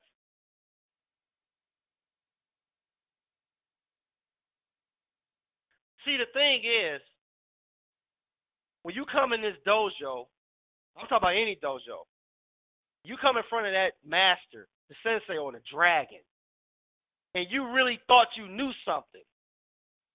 And he'll do something that he start doing things like stuff at the Tibetan temples in the Himalayas that you had no idea was there, and you're like you become like literally scared in your socks of your master at this dojo. But you had no idea this mild-mannered, soft-spoken, soft-handed man could do this. Do you understand? Yes, sir. I have purposely thrown every last one of you on the floor, body slam everybody in this room just now. I just made a statement, and I'm still breathing that Master Muhammad is not a lying person, which he is, don't worry, but I just made an argument that he's not. Now you are beginning to find out why nobody comes in front of me. And I don't think I'm gonna put this lecture online. I don't know. You're about to get a full dose of why you don't come and challenge the black dragon. That's who I am. Let me continue. All right. So we know from the teachings of the most honorable Elijah Muhammad that Master Farad Muhammad was raised and sent to America. Is that right? Yes, sir. Yes, sir. Who in the hell can teach Allah anything and you don't send Allah nowhere? Who the hell you think you are that who taught Allah and who how is it even possible for you to send Allah anywhere? Right? Yes, sir. Yes, sir. You better put your air tank on your back. We're going deep today. Like I said, you can thank this other Yakub in New Mexico for this today. This ain't me. But I guess it is Allah's will because it happened. Now, let's back up a moment.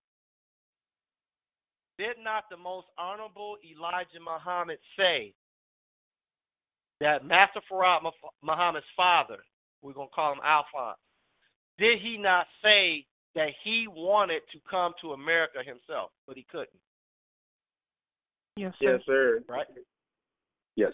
To teach us Islam. Is that right? Yes, sir. Yes.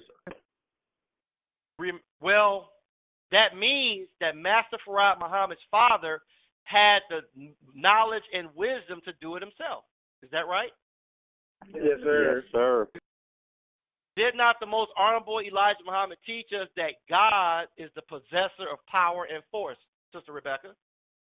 Yes, he did. That means that Master Farad Muhammad's father was Allah in person himself. Do you understand? Yes, Yes, sir. sir. Keep listening. In the book by the most honorable Elijah Muhammad, our Savior has arrived. He said that all Muslims are Allah's, plural. Do you understand? Yes, sir. Yes, sir. That means that that Allah is in the person of Daim Muhammad. That Allah is in the person of Rafiq Muhammad. That Allah is in the person of Kamal Muhammad. That Allah is in the person of Brother James. Because all Muslims are Allah's, according to the most honorable Elijah Muhammad. But the Muslims serve and worship the greatest one among us, whom we give the title Allah. We serve and worship the wisest one among us. The wisest among the Muslims or the Allahs is Allah. Period. Do you understand? Yes, sir. Keep listening. Keep listening. All right. So if Master Farad Muhammad's father had the same supreme wisdom and knowledge and gave it to his son to bring to us, and he taught Master Farad Muhammad, that means that Alphonse was a lying person over there in Mecca. Understood? Yes, sir. But the Honorable Elijah Muhammad did not say that Master Farad Muhammad's father was a lying person. Most Honorable Elijah Muhammad did not say that, how can I put this? He did not say that our God is Master Farad Muhammad's father. He said that our God is Master Farad Muhammad. Do you understand?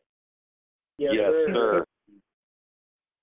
So the question becomes, what happened? What happened? A moment.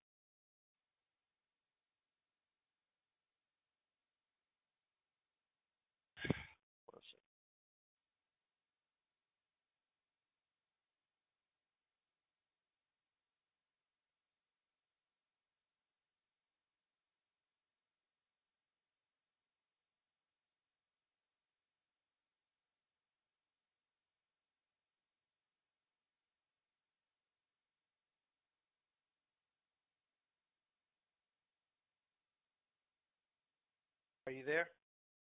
Yes, sir. Yes, sir. Now, there is a boxer by the name of Mike Tyson. Do you understand? Yes, sir. Most people have the impression that Mike Tyson is kind of a lot of people have this notion that he's basically a boxer and not too smart with money and women. Do you understand? Yes, sir. Yes, sir. But what a lot of people don't realize about Mike Tyson is that Mike Tyson is a student, if not a scholar, on a doctoral level of boxing. Do you understand? Yes, Yes, sir. sir. His teacher, Customato, even was regarded by Muhammad Ali as the scholar of boxing. Do you understand? Yes, sir. Yes, sir. Mike Tyson sat in a room. He was not just in the gym. Mike Tyson would sit in a room with all the videotapes of Customato from Jack Johnson all the way up through the present day, studying all the great fighters. Jack Dempsey, Joe Louis, Jack Johnson, Rocky Marciano, all of them. Sonny Liston, Joe Frazier. Mike Tyson studied all of them. Do you understand? Yes, sir. Yes, sir. So what happened? Mike Tyson took the lessons, the knowledge, and the wisdom, and was guided by Customato, and became arguably, and I do mean arguably, there's some people that still contend that Muhammad Ali is the greatest, but arguably, during Mike Tyson's prime, was the greatest boxer that ever lived. Do you understand? Yes, sir. Yes, sir. Bruce Lee, the martial artist from Hong Kong. His teacher was one of the greatest martial artists in Hong Kong named Ip Man or IP Man. But Bruce Lee took what he got from his teacher and created his own style called Jeet Kune Do. And he did things that his teacher never did. Do you understand? Yes, Yes, sir. sir. That means Bruce Lee grew in power. He grew in knowledge and wisdom, and he surpassed his teacher. Do you understand? Yes, Yes, sir. sir. Yes, sir. When Customato raised Mike Tyson and finished teaching him, Customato did not jump in the ring with Mike Tyson. He was outside the ring, like Don Corleone advising his son. You understand? Yes, sir. When Master Farad Muhammad's father, who was Allah in person, the greatest of the 24 elders in Mecca, when he taught Master Farad Muhammad and raised Master Farad Muhammad, and when Master Farad Muhammad came to America in 1909, when Master Farad Muhammad, before he made his appearance, he told the most honorable Elijah Muhammad, I have been studying for 42 years that which I am teaching you right now. Master Farad Muhammad studied everything that his father told him for 42 years. Master Farad Muhammad grew past his father in wisdom and became the greatest. Do you understand? Yes, sir. Yes, sir. And what did Master Farad Muhammad's father do? He did not challenge his son. His son became the Almighty. And like any honorable man, he bowed to and submitted to his very own son. Because Master Farad Muhammad is Allah in person. He became mightier than Alphonse. Do you understand? Yes, sir.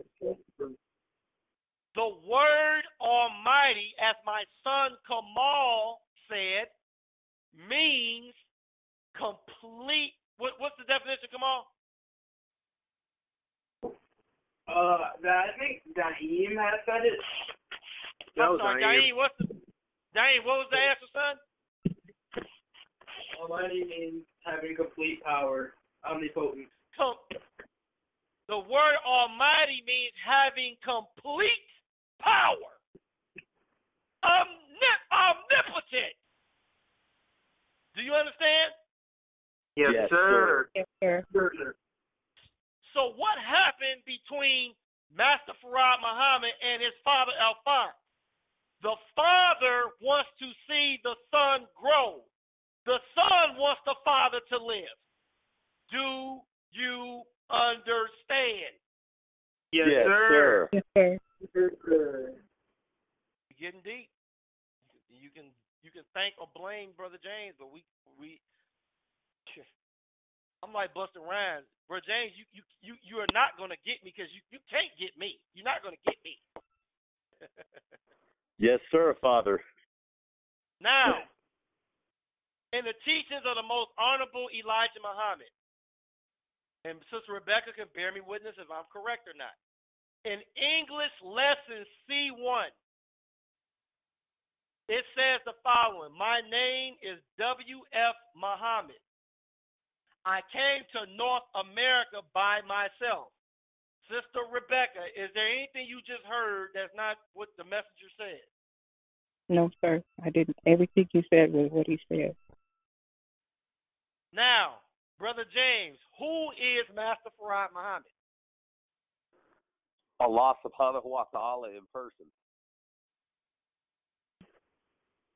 Master Farad Muhammad said, my uncle was brought over here by the traitor 379 years ago. Is that the teachings of Islam as given by the most honorable Elijah Muhammad, Sister Rebecca? Yes, sir. Did not Master Farad Muhammad say that his uncle was in North America? Isn't that right, Sister Rebecca? Yes, sir. Who is the only person in the teachings of the most honorable Elijah Muhammad that talked to his uncle, Brother James? Yaqub. Master Farad Muhammad is Yaqub. And as Brother James told you, Yaqub is Allah. And we say that Allah appeared in the person of Master Farad Muhammad. Do you understand? Yes, sir. Sir. Yeah. Getting deep, ain't it? Yes, sir. Yes, sir. Yes. Yeah. I'm far from done. I'm far from done. You ain't gonna come in my set spitting them kind of rhymes and think I ain't gonna answer. Yes, sir. I go, nigga, I can get with you. I'm like, Busta Rhymes, nigga, you ain't gonna get me. You ain't gonna get me. I'm like, Busta Rhymes. Let me get back to the lesson. Yes, sir. Now, according to what we just read, Master Farad Muhammad gave us a hint that he is Yaqub, Allah in person. Brother James just told you today that this is the greatest verse in the Quran. Yaqub is Allah. Is that right? Yes, sir. Yes, sir. One of the greatest. Yes, sir. One of the greatest. Now,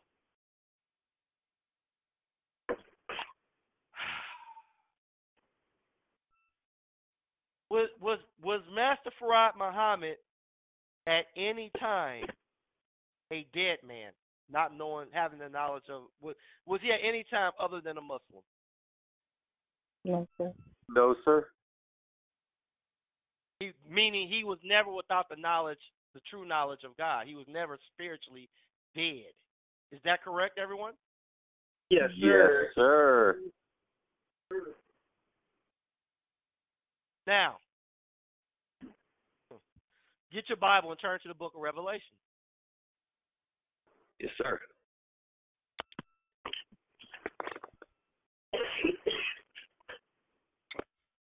Got it.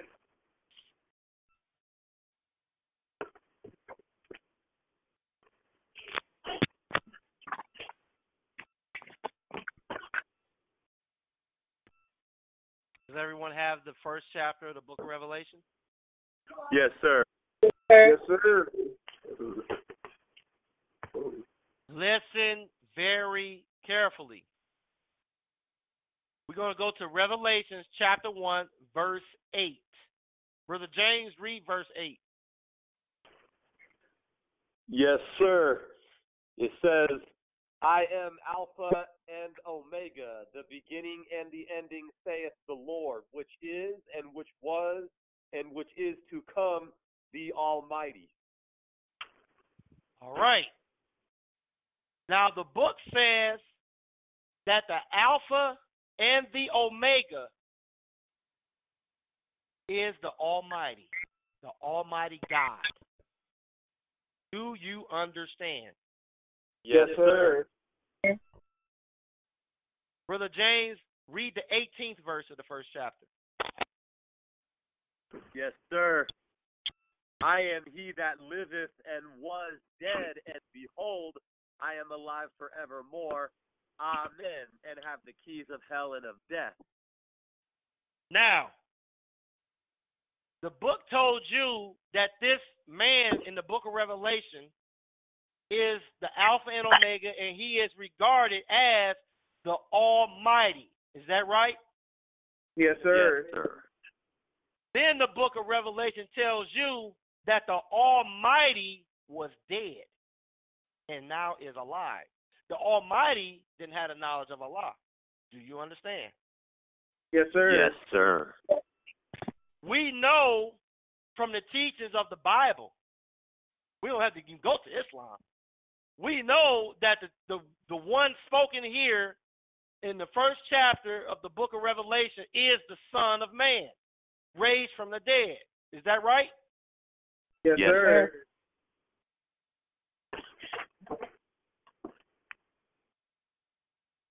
Now,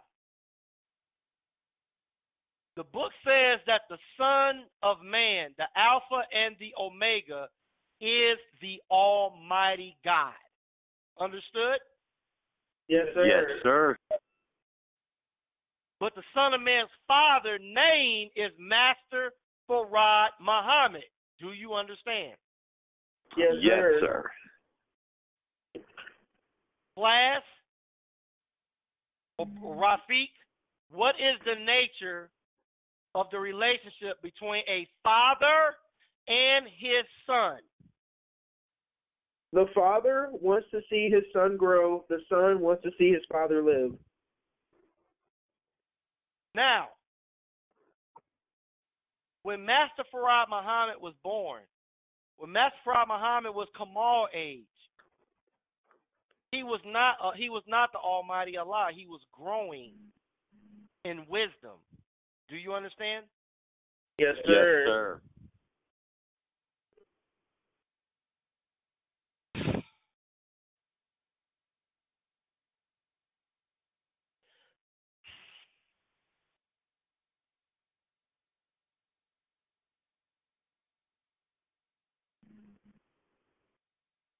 If the Son of Man is the Alpha and the Omega that is raised from the dead, and the book calls him the Almighty, that means, like his father, Master Farad Muhammad, that means that the Son of Man is growing in wisdom and power. Do you understand? Yes, Yes, sir. At a certain point, Master Farad Muhammad exceeded his father in wisdom. Do you understand? Yes, Yes, sir. Remember, when Jacob wrestled with God, he defeated God. He became more powerful than God. Remember? Yes, sir. And Jacob or Yaqub wrestled with God in the pineal gland, in the mind. Is that right? Yes, sir. Yaqub or Jacob grew more powerful than his father in wisdom, in his mind, at a certain point. Do you understand? Yes, sir. The Bible is telling you here that the Son of Man will be raised from the dead and must endure many things and be rejected and despised of this generation. Do you understand? Yes, sir. Yes, sir. A generation is 20 years. The Son of Man must be rejected of this generation from 2012 to 2032, but I'm not done yet. Now, that means that when the Son of Man is raised, like Master Farad Muhammad, when he is first born, he will not be all powerful. That takes time. Do you understand? Yes, sir. Master Farad Muhammad told the most honorable Elijah Muhammad that he studied for 42 years before he made himself known to us in America on what to teach us. He walked in a mountain. He walked in the mountain of God for 42 years. Do you understand? Yes, sir.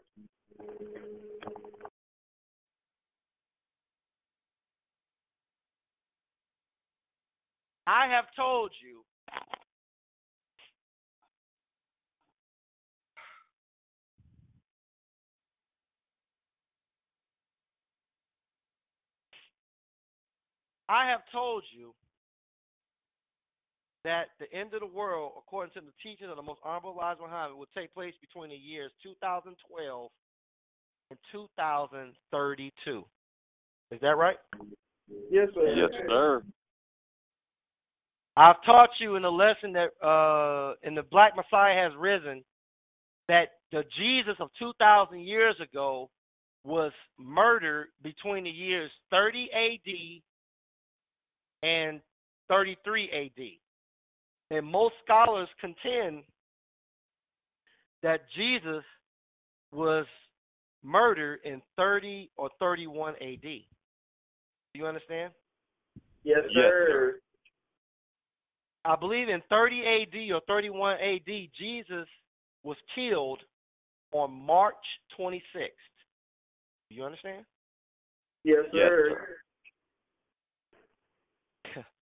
You can't get Jim Jones today because you got the internet. Nobody can fool you. When we get off this meeting, verify everything I'm telling you. Or believe me. It's up to you. So Jesus was murdered on March 26th, 30 A.D. or 31 A.D. That's the death of the Son of God. I came into Islam in the year 1991. Do you understand? Yes, sir.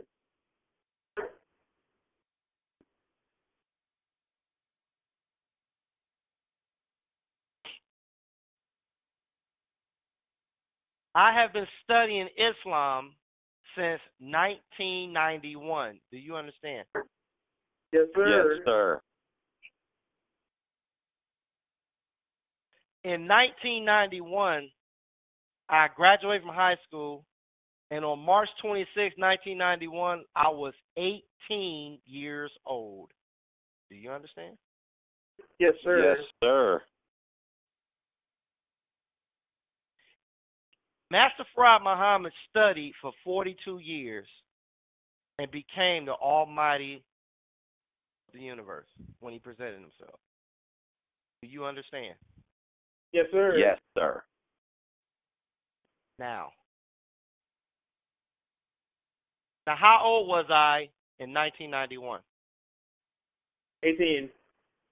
18. Rafiq, if you add 18 to 42, what do you get? 60. 60. Rafiq, if you add 42 years to 1991, what do you get? 2032. 2032, 2033. Is that right? Yes, sir.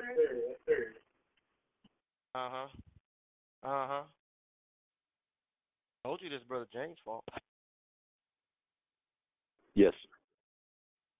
Now, I have told you that I am the Son of Man. I have been studying Islam up to this point for about, 26 years? Something like that.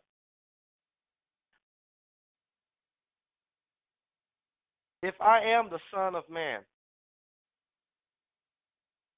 that means, and my father is Master Farad Muhammad, and the scripture tells you in the Bible that the Father judges no man but has given the judgment unto the Son. That means that I am growing in power and wisdom. And according to the book, the Son of Man is the Almighty. According to the book, Yaqub is the Almighty God.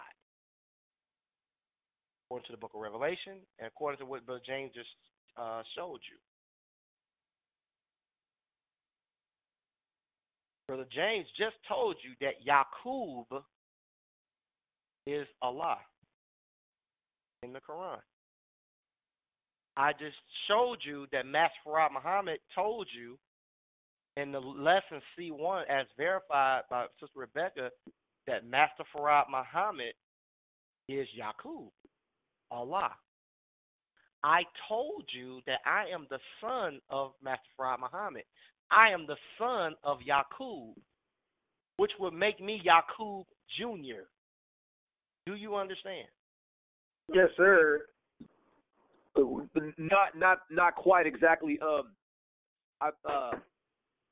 So my question is, could you explain a little bit more in depth with the Supreme Wisdom lesson on how it correlates Master Farad Muhammad to being Yaqub with what you were saying Sister Rebecca had said, just so I can get a clearer understanding on it, Son of Man. In English lesson C1 of the Nation of Islam, the Most Honorable Elijah Muhammad said this, or wrote this, quote, actually, I take that back. Master Farad Muhammad wrote this and gave it to the Most Honorable Elijah Muhammad. He said, my name is W.F. Muhammad. I came to North America by myself. My uncle does not know himself. He referred to the black man in America as his uncle. And you, Brother James, told us the history of Yaqub when Yaqub told his uncle, I'm going to make a people that shall rule you. And his uncle said, what will you make? Such that makes mischief in the land and shed blood. And he said, Uncle, I know what you know not.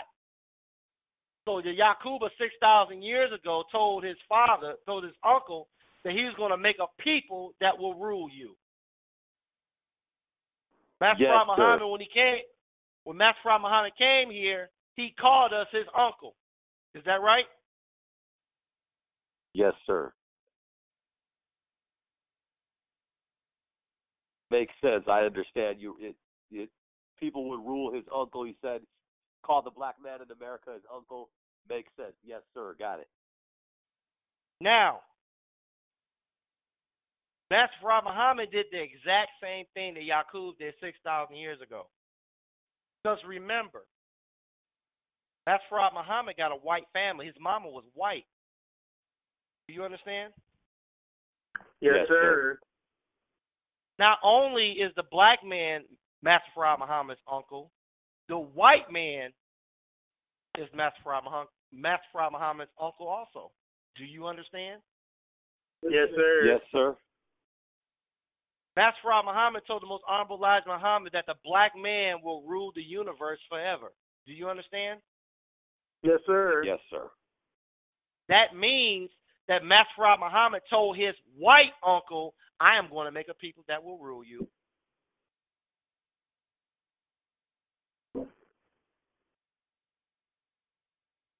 Is it ringing like a bell now, Brother James? Yes, sir. Yes, sir. Yes, sir. It's beginning to make sense. Yes, sir. This is deep. Now, Son of Man is going to say one day, of course, Son of Man, some guy named Son of Man made a video and said, I'm Alpha and Omega. It is not my fault that the people look at that and do not realize that I say there's a part of that video that's missing. Because the name of the video is I am Alpha and Omega. But the Bible tells you that I am the Almighty, rising to power. How many conversations have I had? How many times have I been running from these things? Muslims been coming up to me telling me, Brother James, Sister Rebecca, that he got to come back in black skin. So just as Master Farad Muhammad's father passed the wisdom to his son, and his son grew and grew and grew and grew and grew until he out-wrestled and became more powerful than his father. He defeated God. Master Farad Muhammad became more powerful than his own father in wisdom.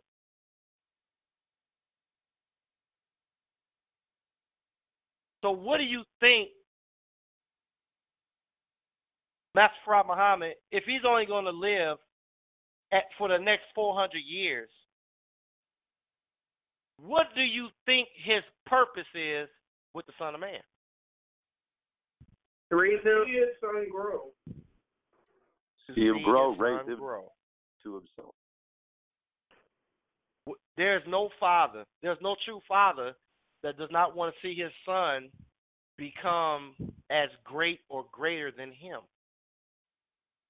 Do you understand? Yes, sir.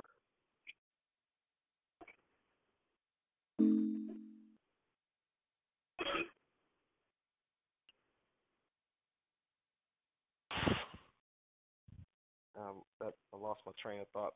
One moment.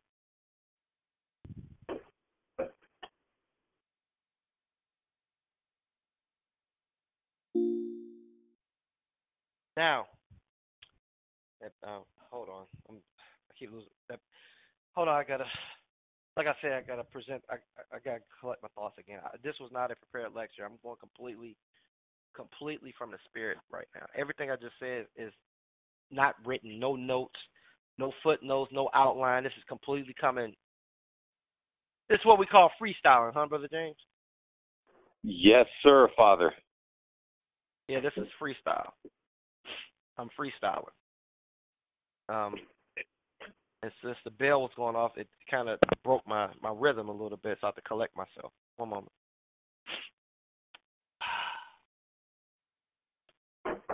Well,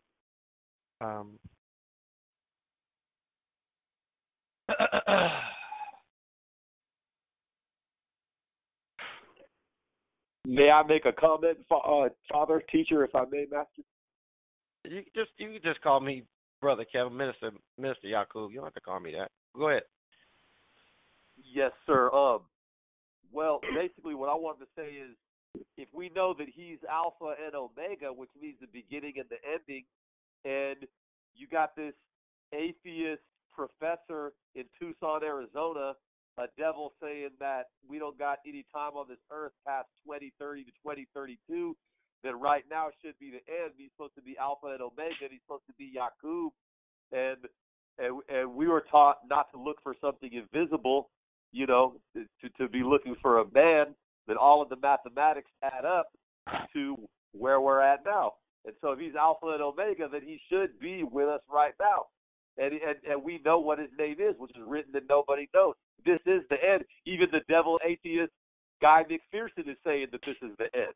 So it all just adds up mathematically to everything that to exactly where we are now.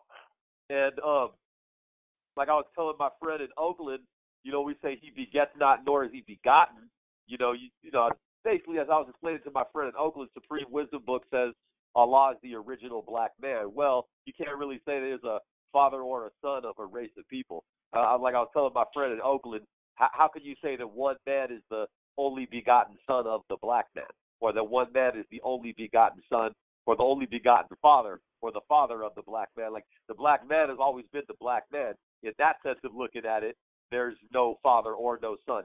But in the sense of looking at it, that his spiritual Christ that he breathes his spirit into here on earth among us today is his spiritual son. So is like his son in that regard, like depending on, I guess, the angle or the frequency that you would look at it. But yeah, most people should see that who it is, that it's Yakub, that this is the end right now, that all of the mathematics are adding up. He's Alpha and Omega. He's not just Alpha, he's also Omega.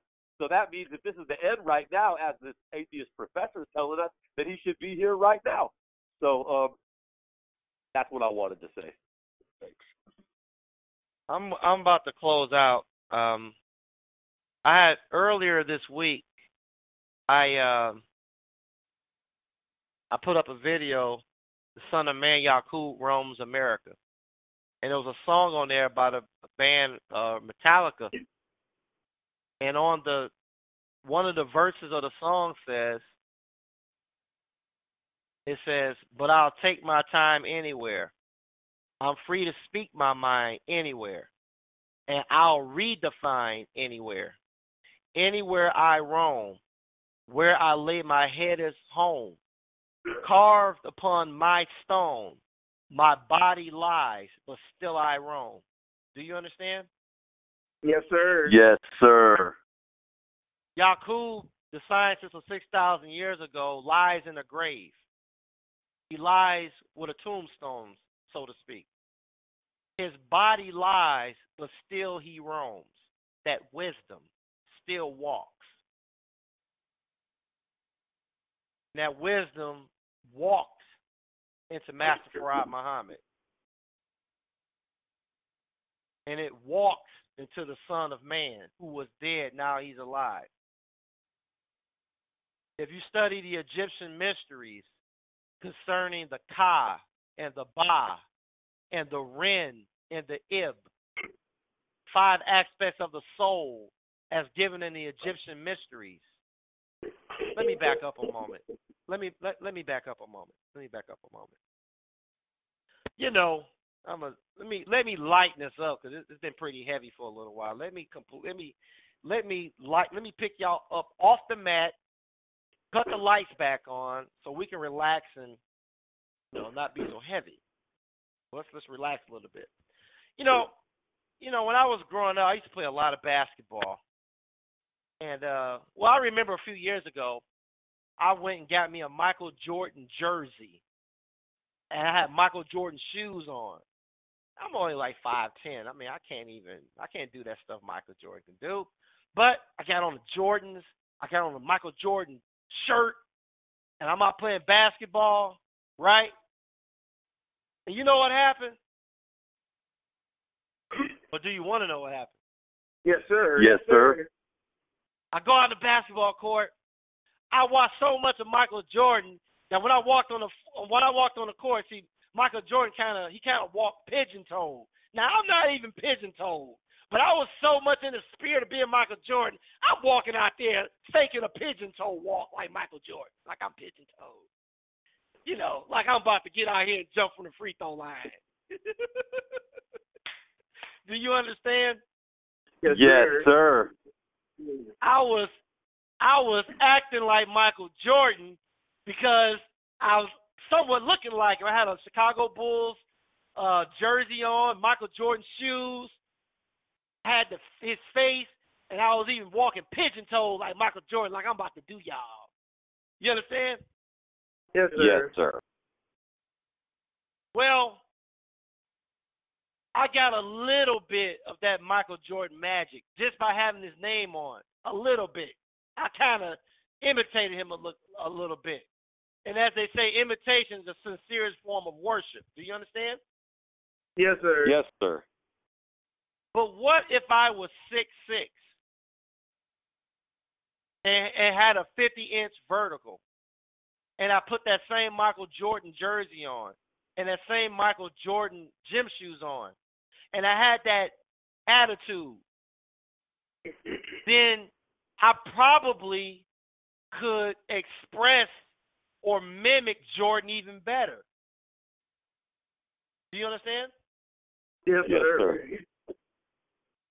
When you study the Egyptian mysteries, when they start talking about the soul, they say you must be careful when you speak a person's name, because a person's name has their power.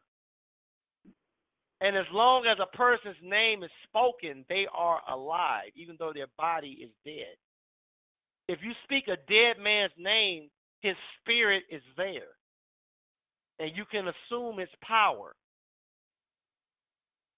So if I had the right genetics, if I was 6'6", and I had a 50-inch vertical, I could jump really high, and I got this I could really get into the spirit of acting like Michael Jordan. Probably be very entertaining. Do you understand? Yes, sir. Yes, sir. Now, but what about my genetics? I've done some research on my genetics, and my genes go back to the pharaohs of Egypt. A direct a descendant of some, either direct or very close to Pharaoh Akhenaten of Egypt. Even before, when I was married in Mississippi, I would say it, but I didn't know it to be true. You can ask my ex-wife. I used to say all the time, I got the blood of kings running through my veins. And I would tease the Muslim sisters in Mississippi, because when me and my ex-wife was having children, I was having nothing but boys. First there came Daim, then there came Rafiq, then there came Kamal. And I would tease Brother Oni, because Brother Oni had all girls. Every time he had a baby, it was a girl. And so I was really strutting my stuff in Mississippi. And I'm like, the reason why I got all boys, because I got the blood of kings in me. I ain't going to have no girl. I'm a king. And then Amaria came. I'm still a king, but, you know, I got my baby daughter. I guess Allah decided to humble me. He gave me a baby girl. But before Amaria, I was a mess. I'm the king. You know, I was a mess. I was on a roll. I had 3 boys in a row. But back to the Egyptian mysteries. So Yaqub's soul, not just his wisdom, that would be, I would say, his of the Ka Ba, that would be Yaqub's Ba, his wisdom. His Ka or Kat would be his body, Ka Ba. But his Rin, his name, I took that too. Before I knew anything I just taught you today, I took the name Yaqub when I died, spiritually speaking. You can verify this with my ex-wife. When I left Mississippi, I was no longer worshiping Marvin Muhammad. I took $500 and changed my name to Yaqub in 2007 or 2008. For basically no real apparent reason. The name just appealed to me. It's like the name Yaqub with me is like, it's like a woman in a sense. Like, you know, like when you meet somebody, like a girl, and you like, it's like love at first sight, or there's a feeling. Do you understand where I'm coming from? Yes, sir. Yes, sir. That's what it was with Yaqub. It was the same kind of magic that you feel when you meet somebody that you got a crush on. It's a similar kind of magic. When I always admired Yaqub, even back in night when I first came to Islam and what he did, I never seen him as a bad guy. I thought, man, this dude is a boss. I kind of like the guy. And so when my world fell apart after 2006, when I completely got crushed, you know, spiritually, I reached out to Yaqub. Whenever you get your heart broken or you're crushed, and when your chips are down, your heart will call out to the one that you admire and love and adore. Your heart will do that. It will reach out for that person. The soul is joined on outside of it. Time does not count with the soul.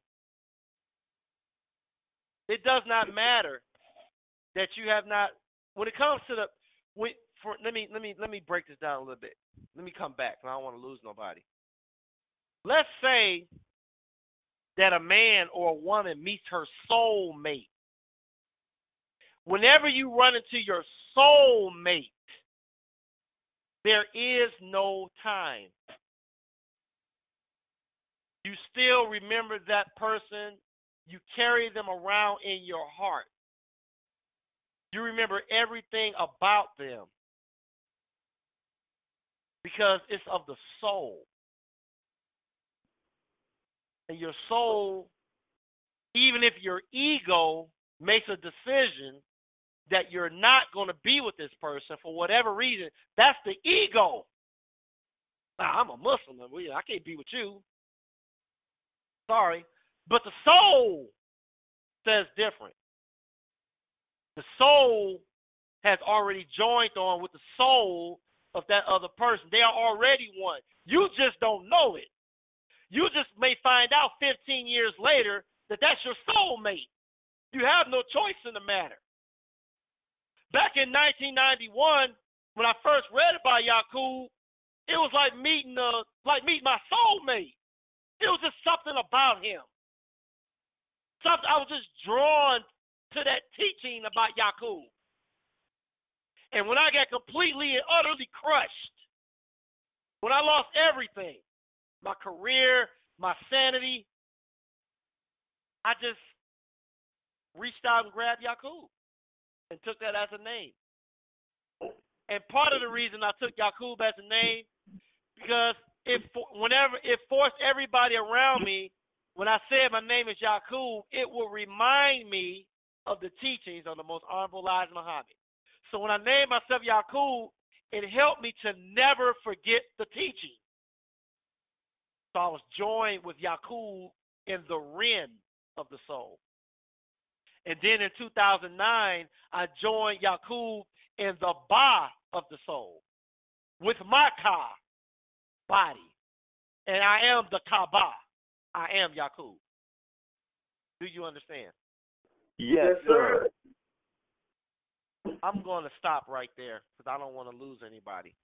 Do we have any questions or comments before we close today? Yes, sir. Yes, sir. Oh, whoa. Let's hear ladies first. Let's hear from Sister Rebecca. Go ahead. I believe that was Sister Rebecca.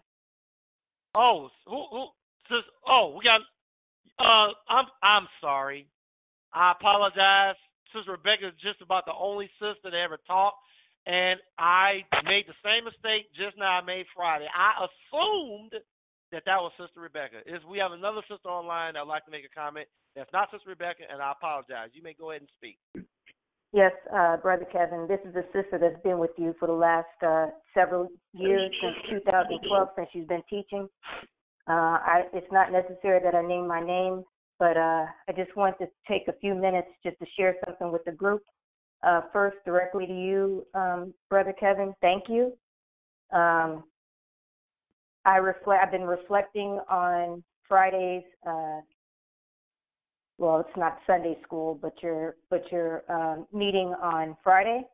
I happen to be one of those very few that called in like I always do, and I want to thank you. You are an extremely resilient, tenacious, passionate person, and that is the primary reason why I've been supporting you and praying for your success all these years. I respect you for your honesty, your candor, and that lesson that you shared on Friday and your spilling of your soul left quite the impression on me. It made me laugh. It made me sad. It made me cry. And you may be wondering, why is the sister crying? I cried because it hurt my heart so much to see you go through all of this for so many years trying to reach your people, and yet again to feel rejected. So I just want to share with you that for years I've been praying to God for clarity and clear vision. That is one of the reasons why I've been dialing in and listening to you for so many years. And I'm that one person that is always sharing that, yes, I am a Christian. No, I am not covered, but I believe in you. Katy Perry has this song called Fireworks, and for whatever reason, there's something in you that I believe in. I pray to my God for you, and my prayers were answered. You are still here teaching your children. You're teaching anyone that is willing to listen to you. Envy is not one of those things that, a person wants to go around saying that they're envious, but I am completely, utterly envious of Brother James and Sister Rebecca. You all weren't around when I was around listening to Brother Kevin and watching him go through all these changes. However, he loves you as if you are blood. He loves you so much. You ought to be very thankful, very gracious to God that there's another individual on this earth that loves you the way that Brother Kevin loves you. All these years, I prayed that I could have that type of love from a stranger, and I'm witnessing it from Brother Kevin to you, Sister Rebecca, and to you, Brother James. You are very fortunate, and I'm so happy for you. So I prayed for years for some clarity because I've been in a relationship with somebody who I thought was a dear friend, very close to me, someone that I would consider my significant other. It's funny that you had mentioned something about making an omelet, and I could just envision myself making that type of omelet for this man. But he had been honest with me for several years, and I just recently found out that the way in which he viewed me for all those years was simply someone that he dealt with. And so that crushed my soul when I heard you say that, because I could hear those words resonate, something that I don't believe it was his intention to have me hear, or maybe it was intentional, but those words resonated with me when I heard you say it. I could just reflect on something that he had said in the past, that all these years that I was just simply someone he dealt with. So just like you, I pride myself on character and integrity and I do have a sense of arrogance, and you would consider that type of arrogance in my case if I love someone, if I'm close friends with someone, if I'm in a relationship with someone. My love is just not lust and adoration. It's a mother's love. So with that, I just want to thank you. All these years I've been listening for very different reasons because, one, what you said resonated with me, and two, it was always applicable to my life. So I thank you very much all these years listening to you. I will continue to pray for your success. I will continue to pray for your resilience, and I pray that God will continue to love you and bless you. Thank you.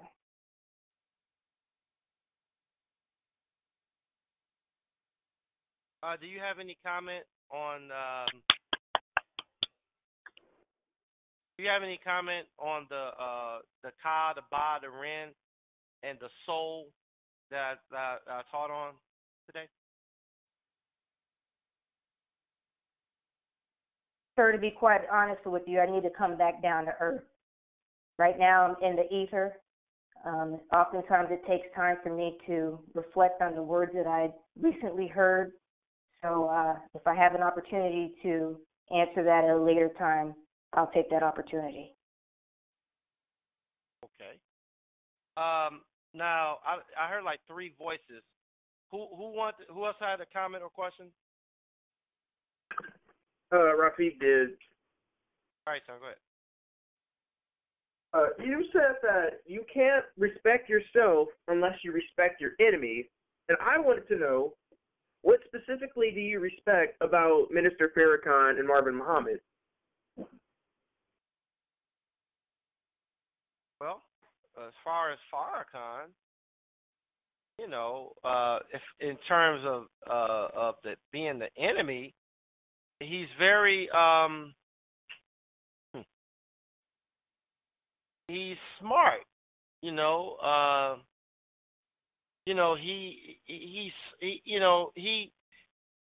he doesn't really come out and say he's this and he's that. He allows his ministers to praise him, or his followers to praise him and give him certain titles and certain adulations. And he always leaves a way out for himself. He will always be able to say that I didn't say that, and maybe I should have said this when brother said that about me, but they said that because they love me. He's not direct. He's manipulative, and he kind of hides behind his ministers, you know, and always keeping, you know, he's crafty. You know, you can look at those actions and, you know, and just despise a man of such character. But as an enemy, you have to admire it. You know how craftily he moves behind his stable of ministers and his followers. He gets his ministers and followers to say the same things I'm saying, and he never says it. That's to be respected as far as the enemy and what he does. And as far as Marvin, what I respect about him is, despite the fact that he knows he's not, he carries on as if nothing ever happened, like nothing bothers him, like nothing shakes him.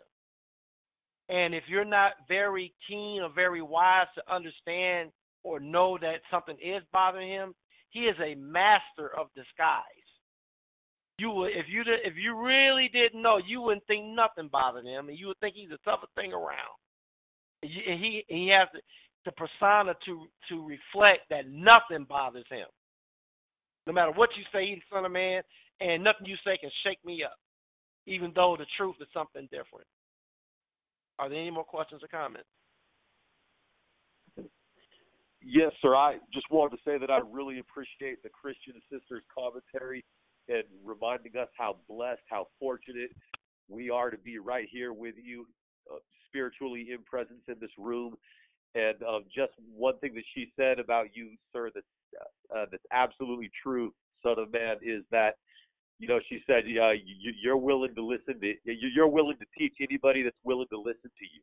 You know, that's a beautiful attribute. We're blessed to be here. So just saying that I appreciate that. Thank you.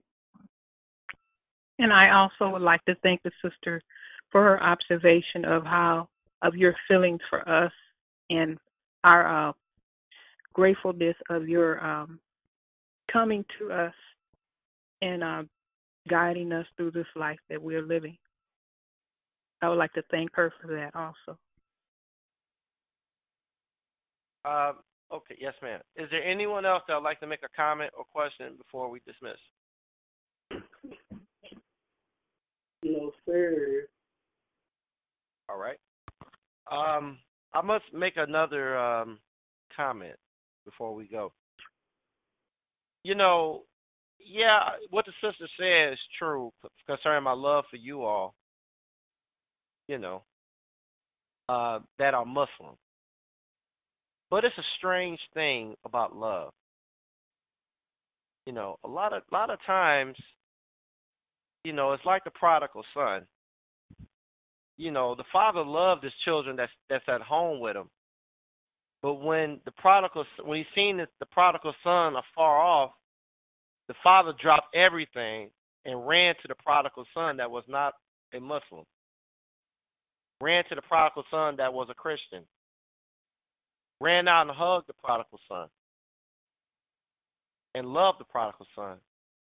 And celebrated the prodigal son. Even though the son was a Christian. Father loved the prodigal son so much that he exalted the prodigal son above those that were already with him. Because the prodigal son, who was not a Muslim, who was a Christian, was the father's soulmate. And like a man who meets the woman of his dreams, the father didn't put the ring on any of the Muslims that was in the house with him. He went out to that one that was not Muslim and put a ring on that person. In the name of Allah, who appeared and is in the person of Master Farad Muhammad, Assalamu alaikum. Wa alaikum salam.